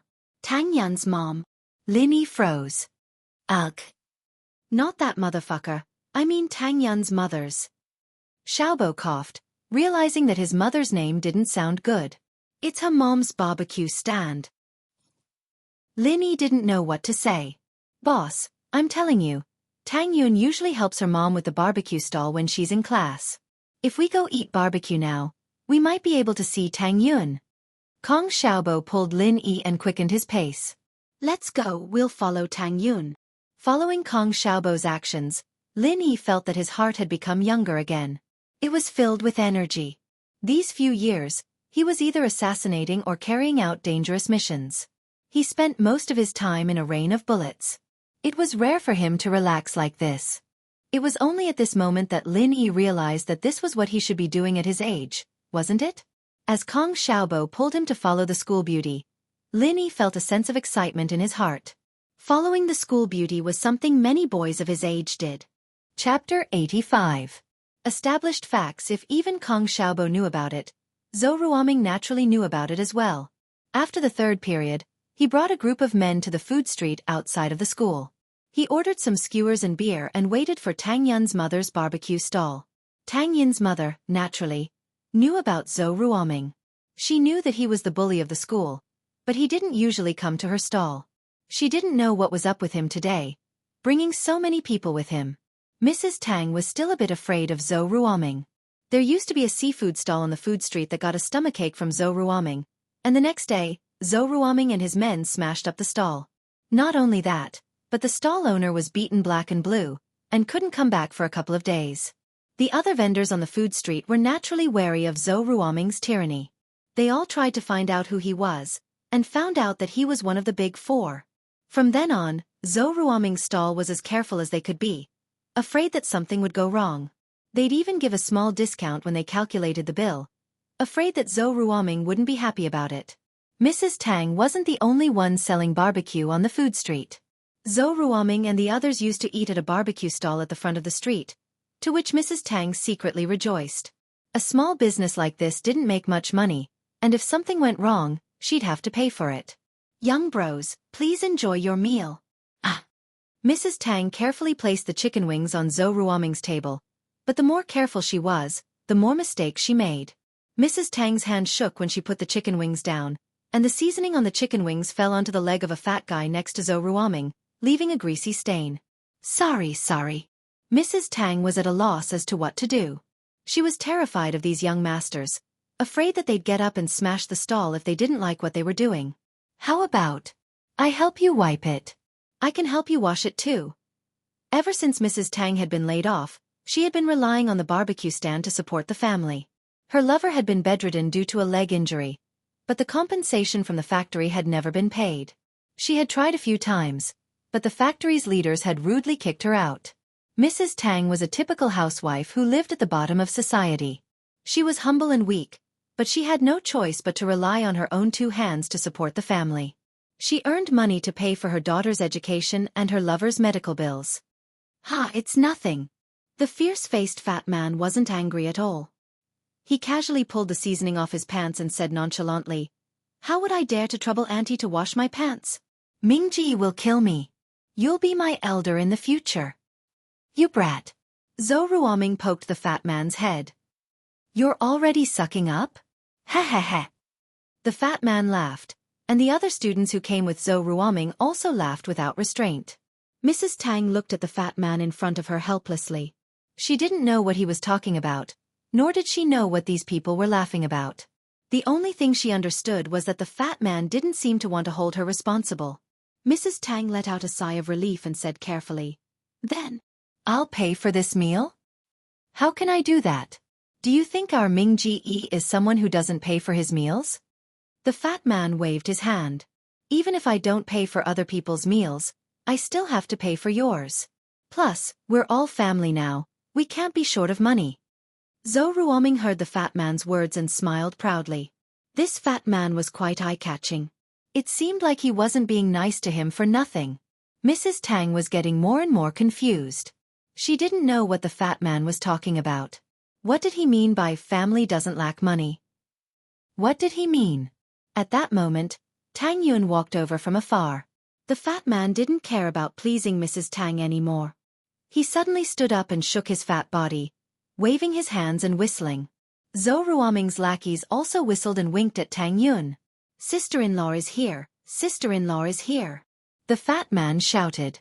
Tang Yun's face paled when she saw Zhou Ruoming and his lackeys, as well as the fatty's nonsense. She didn't think that Zhou Ruoming would be able to find his way here, not to mention spouting nonsense in front of her mother. When Zhou Ruoming wrote a love letter to Tang Yun rejected him mercilessly. However, Zhou Ruoming didn't seem to care at all. He kept pestering Tang Yun with a cheeky face until the bell rang. Tang Yun ran back to the classroom as if she was escaping. There were no movements for the past 2 days. Tang Yun thought that Zhou Ruoming had given up after being rejected. She didn't expect him to do something like this. How sad would her mother be if she thought that she was dating at school? Tang Yun stopped and didn't dare to move forward. Zhou Ruoming's passionate gaze made Tang Yun lower her head in fear. She blushed, embarrassed. "Boss, Zhou Ruoming's group is in front of us." Kong Xiaobo and Lin Yi followed behind Tang Yun. They saw Zhou Ruoming and his lackeys teasing Tang Yun. Kong Xiaobo was furious. This guy is bullying Tang Yun. So his name is Zhou Ruoming? Lin Yi paused. He recognized the man who was leading the group. It was the guy who got hit by a basketball a few days ago. "You know him?" Kong Xiaobo heard Lin Yi's words and paused. "He is one of the 4 big bullies. I was talking about him before. If you let him go, you are a bully." Lin Yi shook his head and smiled bitterly. It seemed like he had done it a few days ago. "I heard that Zhou Ruoming was rejected by Tang Yun. I didn't think that he would use such a despicable method." He made it a fact in front of Tang Yun's mother. Kong Xiaobo heard what the fatty was shouting and clenched his fist. Lin Yi, on the other hand, didn't think much of it. This Zhou Ruoming was a jerk, but he hadn't done anything to Lin Yi. There was no conflict of interest between them, and Lin Yi couldn't be bothered to get involved. "Sister-in-law, sit down. Ming Bro has ordered the dishes. You are the only one left." The fatty winked at Tang Yun. He wanted to squeeze his eyeballs out. Chapter 86. Chapter 86, Swordsmen Misses. Tang didn't understand what they were talking about before, but when she saw Tang Yun and heard how they called Tang Yun, Mrs. Tang immediately understood what was going on. Mrs. Tang's heart sank. Was her daughter really in love? But looking at her daughter's pale face, she didn't know if it was because she was afraid that she'd find out, or if it was because Zhou Ruoming was forcing her to be his girlfriend. But no matter what, other than sadness, Mrs. Tang couldn't think of anything else. A young master like Zhou Ruoming wasn't someone she could mess with, and she knew that her words wouldn't change anything. Mrs. Tang had seen too much of the fickleness of human nature over the years. She knew how little she could do by herself. Take the electronics factory where her lover used to work, for example. A machine had damaged his sciatic nerves, and he was now paralyzed in bed. He couldn't take care of himself, and yet he didn't get a single cent of compensation from the factory. He was the boss of a small electronics factory, and because of his social connections, Mrs. Tang couldn't even call for help. The contract had been tampered with, and there wasn't even a place for her to sue. Just because she went to the factory to ask for medical fees, the boss threatened to cause trouble for her family. He said that he'd find someone to harm her daughter and burn down their house. Mrs. Tang had no choice but to give up. She was the weak one, after all. The entire family's livelihood fell on Mrs. Tang's shoulders. Fortunately, her daughter was a good student. Last semester, she got first place in the school year. Not only was her tuition free, but she also received a scholarship. This made life a little easier for the family. Mrs. Tang froze when she heard that her daughter had a boyfriend. She was angry at her daughter, but at the same time, she wondered if Zhou Ruoming was the one who forced her daughter into this relationship. But it would be fine if he really liked Tang Yin, since Zhou Ruoming's family background wasn't bad. Her daughter wouldn't lose anything if she was with him. She was just worried that he was just messing around with her, and that he'd dump her once he got bored. Mrs. Tang didn't know what the rich young masters' lives were like, but she'd heard about it from others. Tang Yin blushed. She wanted to argue, but Zhou Ruoming's reputation and all the rumors in the school made her a little timid. Rumor had it that Zhou Ruoming had once secretly dragged a girl to the outdoor toilet and raped her. After that incident, he paid the girl a sum of money and helped her transfer to another school. Although it was only hearsay, it was true that the girl had transferred to another school. It was just that the girl's family had benefited from this matter, so they naturally wouldn't make a fuss about it. Tang Yin was afraid that if she really pissed off Zhou Ruoming, he'd do anything. Although she wouldn't be like that girl who would remain silent after receiving the money and demand an explanation. But what was the use of an explanation? Tang Yin lowered her head in silence, tears welling up in her eyes. She hated her mother for not chasing Zhou Ruoming away. However, on second thought, her mother was also in a vulnerable position. She might even be more helpless. What's so good about being the campus belle? Why was he so unlucky? She'd always kept a low profile, never putting on makeup, and never wearing anything other than her school uniform. Yet, she still attracted attention. Meng Yao and Yu Shu were also the campus belle, but would Zhou Ruoming dare to do this to them? That bunch of trash. Kong Xiaobo had been acting like a real man these 2 days. He couldn't hold it in anymore after seeing Tang Yin getting bullied by Zhou Ruoming. He clenched his fists and charged over. Lin Yi didn't think that Kong Xiaobo would stick his nose into this. He didn't know that even a timid boy like Kong Xiaobo would explode for the goddess of his heart. This day. What a troublesome day. Lin Yi wanted to keep a low profile for a few days, but now he couldn't. Xiaobo was already there. How could he just let it go? Was he supposed to watch Zhou Ruoming beat up Kong Xiaobo? Zhou Ruoming, are you still a man? You can't win Tang Yin's heart, so you resort to such despicable methods to force me to submit. Kong Xiaobo charged over and stood in front of Tang Yin. Zhou Ruoming was waiting for Tang Yin to make a decision. This was the effect he wanted. He wanted to force Tang Yin to make a choice. He came here to make a gesture, and that was a threat. Since he stood in front of Mrs. Tang's barbecue stall, he was telling Tang Yin that if she didn't agree today, neither she nor her mother would stop. Her mother's barbecue stall wouldn't be able to run anymore. And so, Ruoming was 50% sure that Tang Yin would say yes, even if she had no choice but to be his girlfriend. Tang Yin kept her head down and didn't say a word because she was worried about her safety, but she was also worried about her mother's barbecue stall. She knew that if she turned against Zhou Ruoming today, her mother's barbecue stall wouldn't be able to sell anymore.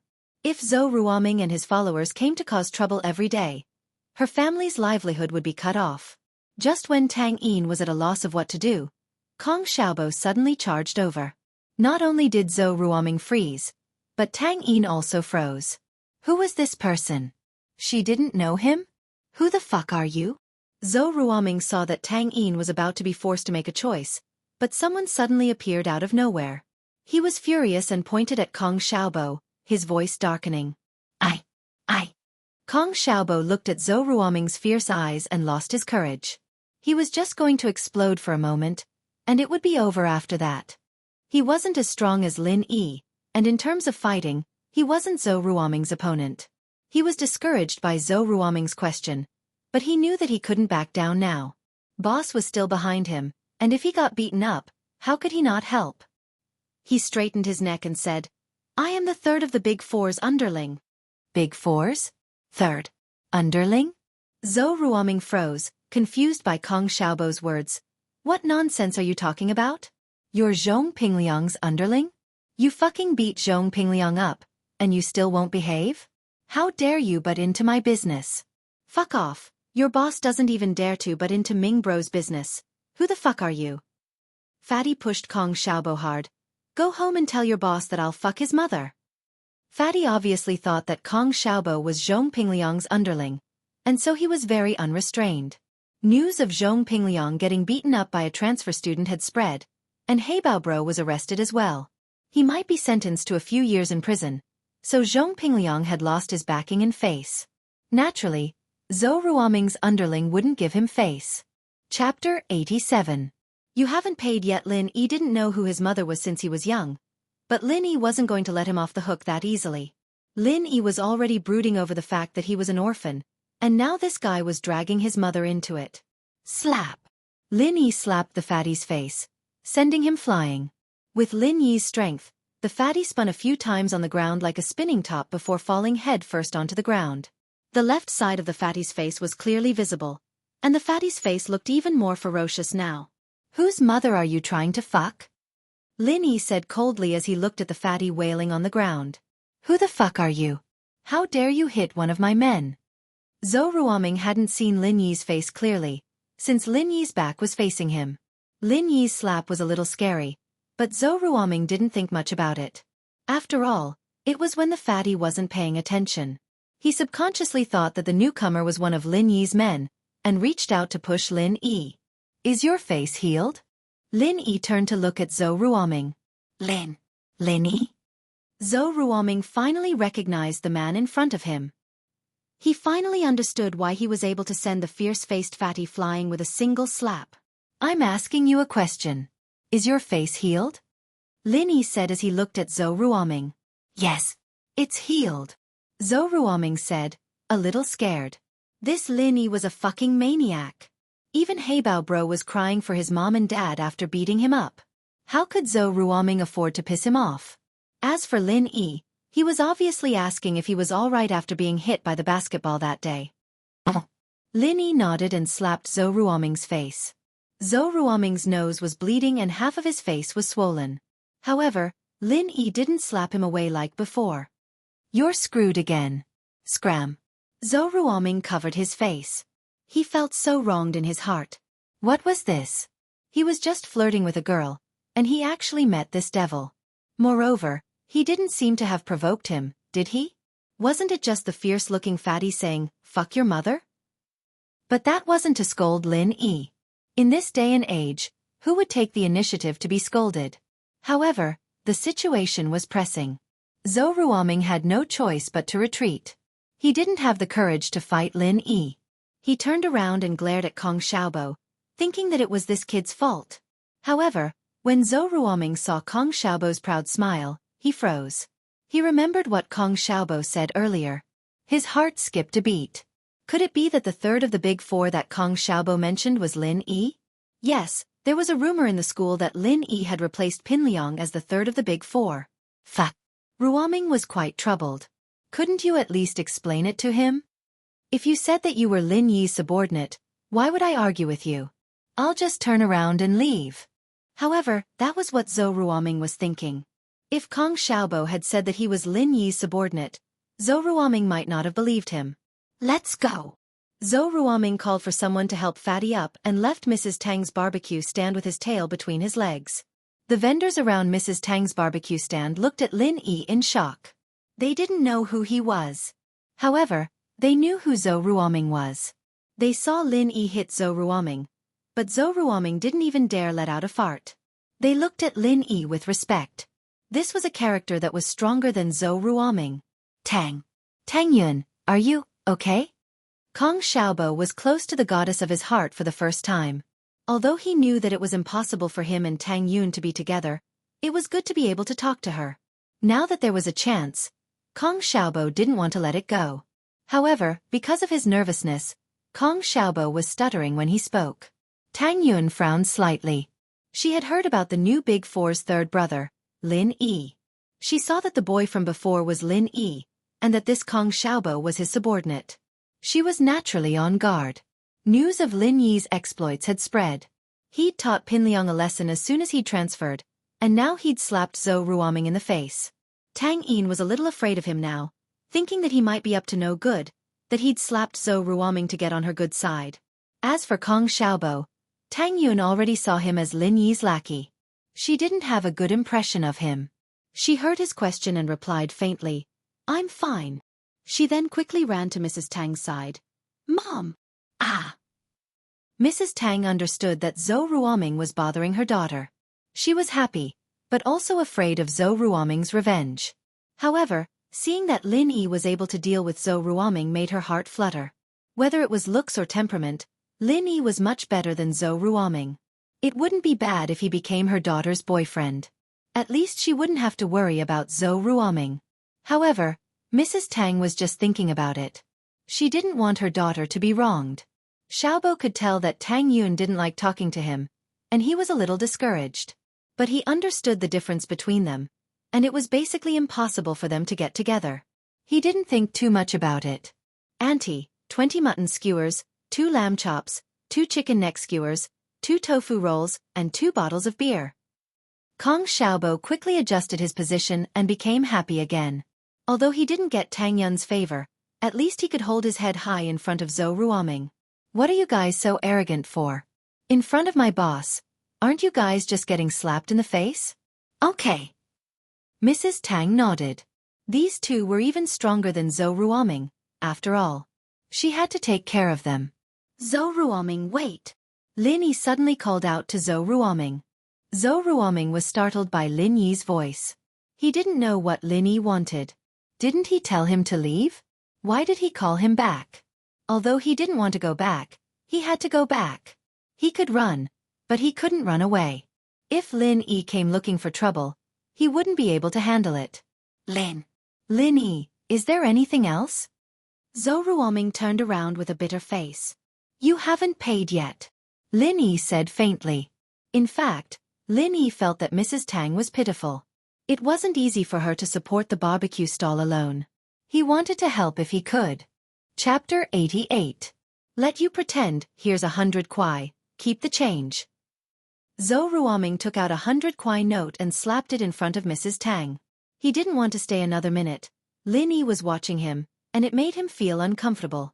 "That won't do," Mrs. Tang said, looking for change. Ruoming waved his hand with a bitter smile before turning around and leaving without a second glance back. Mrs. Tang had thought that Zhou Ruoming wouldn't be able to get the money back for the meal. They'd ordered 50 to 60 kwai worth of food and drinks, and Mrs. Tang only earned around 100 kwai a day. She'd lost half of it in one go, and while it was a pity, she didn't dare ask Zhou Ruoming for the money. She didn't think that one word from Lin Yi would make Zhou Ruoming pay up like a good boy, and he didn't even need the change.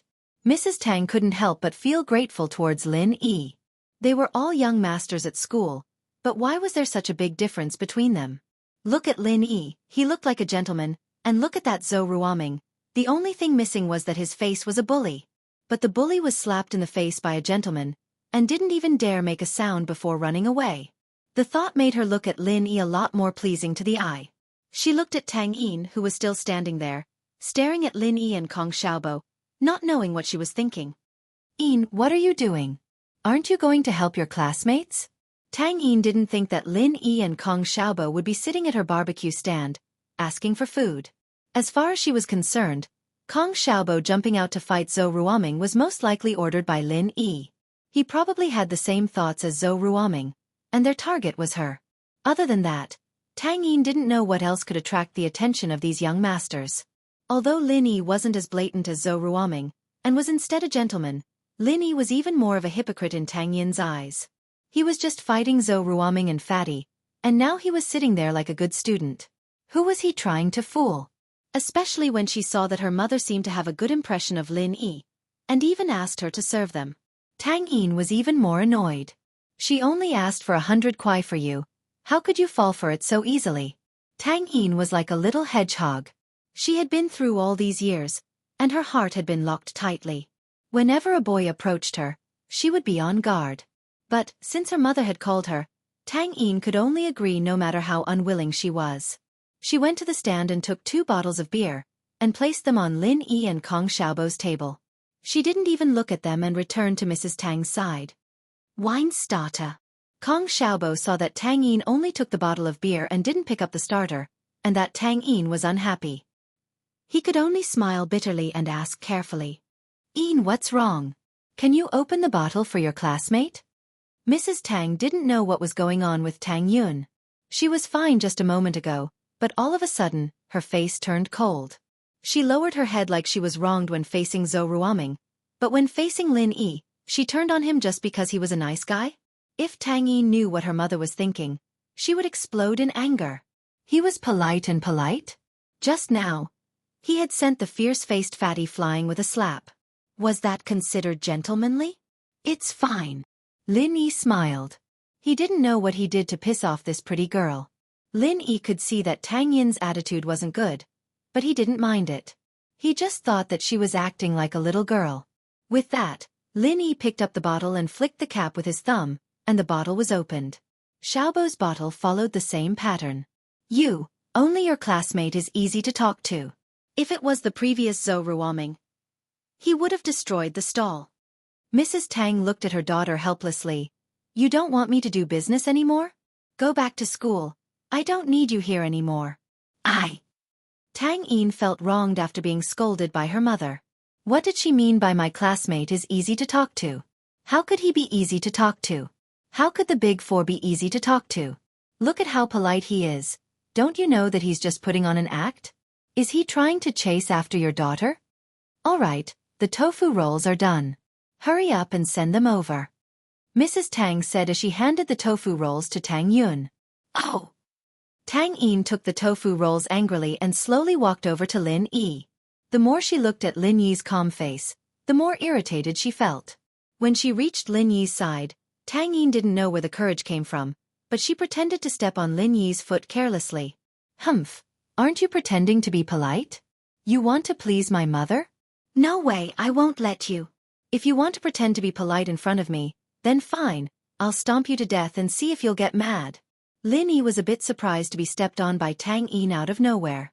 He raised his head and looked at Tang Yin, who had a dark expression on her face. Although the force wasn't really painful to Lin Yi should at least defend himself after being stepped on for no reason, right? "You." Lin Yi was just about to open his mouth when Tang Yin's heart jumped a little. She thought to herself, "I told you to pretend, just pretend. I'll treat you like this if you pretend again in the future." She smiled apologetically. "Sorry, I accidentally stepped on you." "Oh. It's nothing." Lin Yi saw that Tang Yin had already admitted her mistake and couldn't say anything else. He smiled bitterly and shook his head. However, after Tang Yin apologized, she didn't move her foot away immediately. Instead, she stepped on him a few more times before moving her foot away. Her eyes flashed with a sly smile as she put down the tofu roll and ran away quickly. Lin Yi was speechless. Tang Yin was doing it on purpose. These girls. Lin Yi didn't know what to say. Did he look like someone who could be bullied so easily? It was Yushu and Meng Yao before, but Yushu was smart and had something on him, so he let it go. Meng Yao's father was his employer, so Lin Yi couldn't say anything. But Tang Yin was taking the initiative to step on him. Forget it, he couldn't be bothered to argue with her. If this got out, he'd be a laughingstock. The Great Eagle was being bullied by a few women. "Boss, Tang Yin seems to have something against you? Did you piss her off?" Kong Xiaobo also noticed that something was wrong. Tang Yin seemed to be targeting Lin Yi. "How would I know? This is the first time I've seen her." Lin Yi shook his head. Chapter 89. What the hell? She's not the prettiest I've ever seen, but she's definitely one of the best. How could I not have an impression of her? Lin Yi shrugged innocently. "That's true." Kong Xiaobo nodded in agreement at Lin Yi's words. Tang Yun's beauty was the kind that people wouldn't easily forget. Otherwise, there wouldn't be so many boys who were mesmerized by Tang Yun's beauty after just one look. "Whatever, let's eat. I'm hungry." Lin Yi grabbed a tofu roll and stuffed it into his mouth. "Not bad, it's pretty good." "Haha, of course. Whose mom did this?" Kong Xiaobo chuckled in satisfaction at Lin Yi's praise.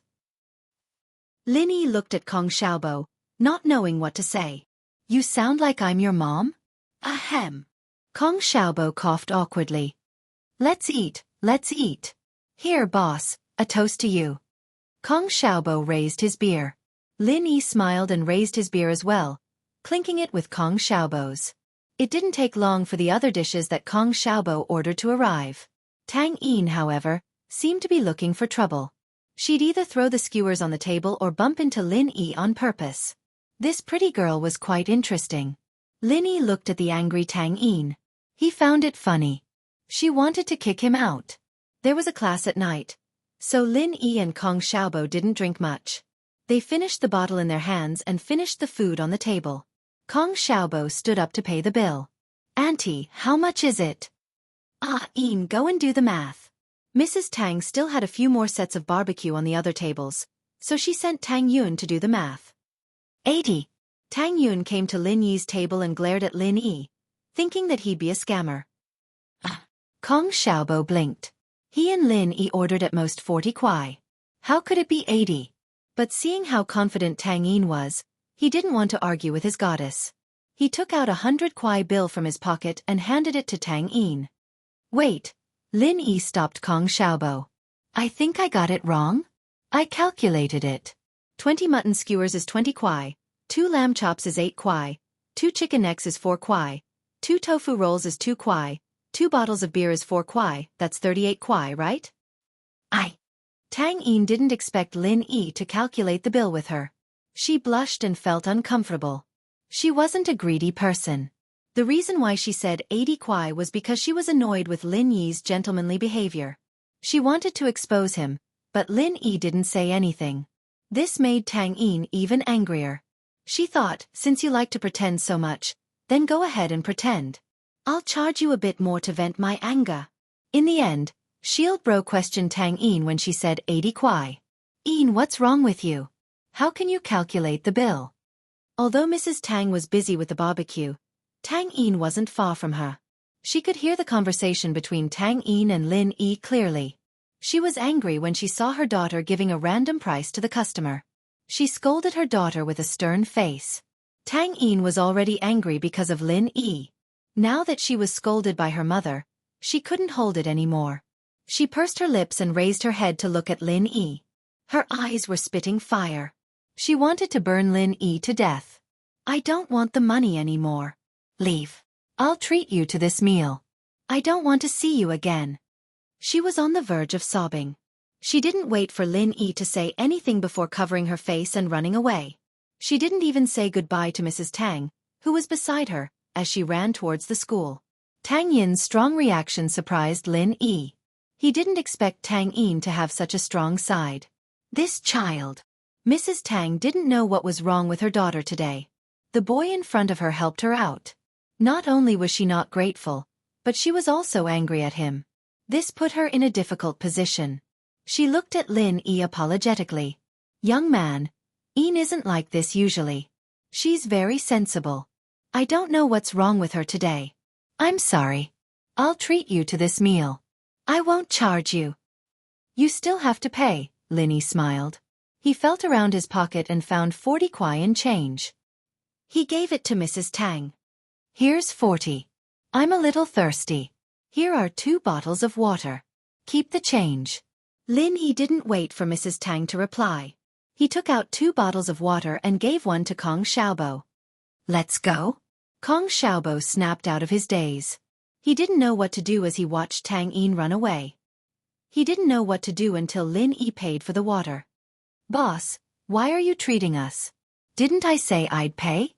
Haha, it's the same. You can treat us next time." Lin Yi turned around and walked towards the school. Kong Xiaobo quickly said goodbye to Mrs. Tang and followed Lin Yi.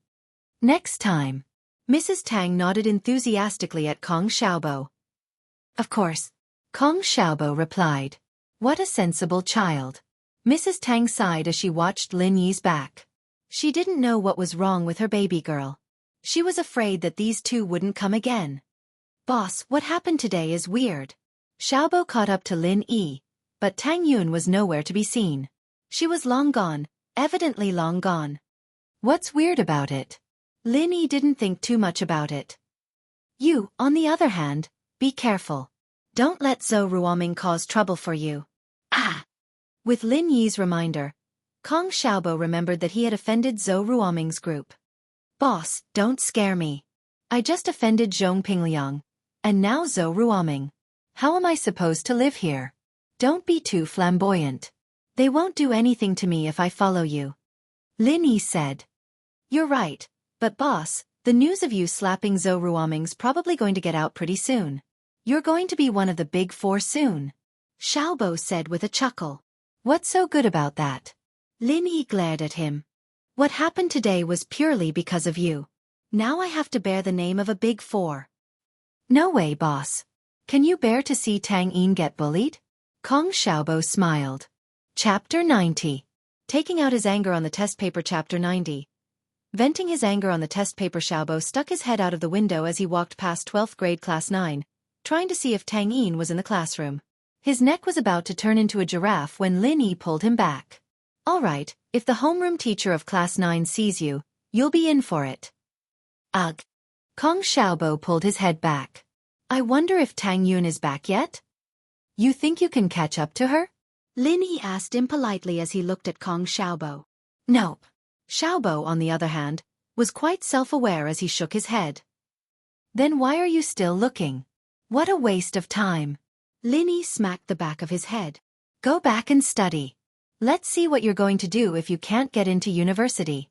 It's not that I can't catch up to her, but do you think it's possible for you, boss? Xiaobo smiled bitterly. I was thinking that maybe Tang Yun would treat you differently after you saved the damsel in distress. Who knew? She'd treat you differently. Kong Xiaobo's words made Lin Yi think of another problem. Did Tang Yun think that he was saving the damsel in distress? Or did she use Zhou Ruoming to put on a show? If that was the case, she might have misunderstood that he was pursuing her like Zhou Ruoming. If that was the case, then Tang Yun's abnormal behavior was understandable. What a girl with a strong sense of self-awareness. A faint smile appeared on Lin Yi's lips. But, it was interesting. If it weren't for the fact that he had a mission to attend to, he would have thrown himself into school life and enjoyed the flirtatious, subtle relationships between students of his age. Let's go, class is about to start, Lin Yi reminded Kong Xiaobo as he quickened his footsteps. The bell for the evening class had already rung. Kong Xiaobo did not dare to stay any longer. He followed Lin Yi into grade 12 class 5's classroom. Meng Yao and Yushu had returned a long time ago, and they were whispering something to each other. Yushu glanced at Lin Yi before turning back to her conversation with Meng Yao. What surprised Lin Yi was that Pin Liang wasn't in the classroom. His two underlings, Gao Xiaofu and Zhang Naipeo, were there, but Pin Liang's seat was empty. But it didn't take long for Xiaobo to get some information from someone else. A police car had come to the school and taken Pin Liang away. This result surprised Lin Yi. Could it be because of brother Heibao? If Heibao bro couldn't hold on and bit Pin Liang out, then it meant that the kid was pretty unlucky. The tutoring class at night was also a test. An hour before, the students handed in their test papers, and the committee member in charge of studying would take a stack of papers and hand them out randomly. The teacher would then explain the questions while the students marked each other's papers before summarizing the results. This way, the teacher wouldn't have to mark the papers. In the 12th grade, there were tests almost every day, and this was quite suitable for the fast-paced life. What surprised Lin Yi, however, was that the committee member in charge of studying was Yushu. He hadn't expected this girl to be in charge of the class. After the exam, Yushu handed out a stack of test papers as she walked up to Lin Yi. She didn't even look at Lin Yi as she tossed him a test paper with a straight face, and went off to hand out the others. Yushu smiled evilly as she turned around, but quickly put it away. Meng Yao. Lin Yi was speechless as he looked at the name on the test paper. How could there be such a coincidence? Lin Yi was 100% sure that Yushu had done it on purpose. Most of the boys in the class dreamed of marking Meng Yao's or Yushu's papers one day. It was just a paper, but the fact that it was something they'd worked on meant that there'd still be traces of the two of them left on it. Doing it this way would be a way to get closer to them and satisfy their fantasies. Regrettably, however, Yushu and Meng Yao's papers were always swapped. As time went by, Yushu would be suspected of using her position to cheat, but no one dared to expose it. This time, however, Yushu gave Meng Yao's paper to Lin Yi, leaving her and Lin Yi's papers last. She was planning to give Lin Yi's paper to Meng Yao, creating a coincidence. After handing out the papers, Yushu took the two papers back to her seat and put them in front of Meng Yao with a smile. Yao, you pick one? What do you mean? Don't we always mark each other's papers? Meng Yao looked at Yushu strangely. This time.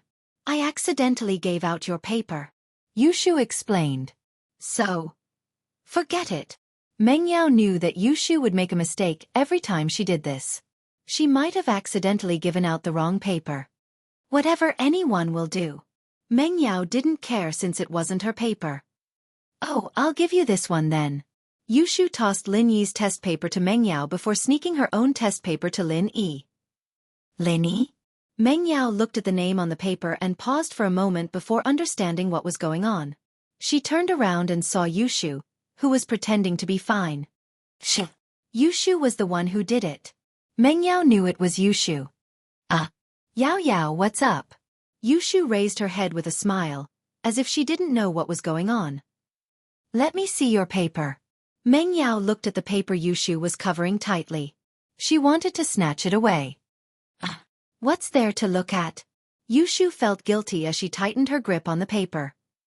Give it to me. Meng Yao snatched Yushu's paper away forcefully, and Yushu let go, afraid that she'd tear the paper. Meng Yao, on the other hand, glared at Yushu when she realized that it was her own paper. Where did you put my paper? I gave it to Shield Bro. He took it away. Yushu thought evilly. Yes, he did. I'm so pissed.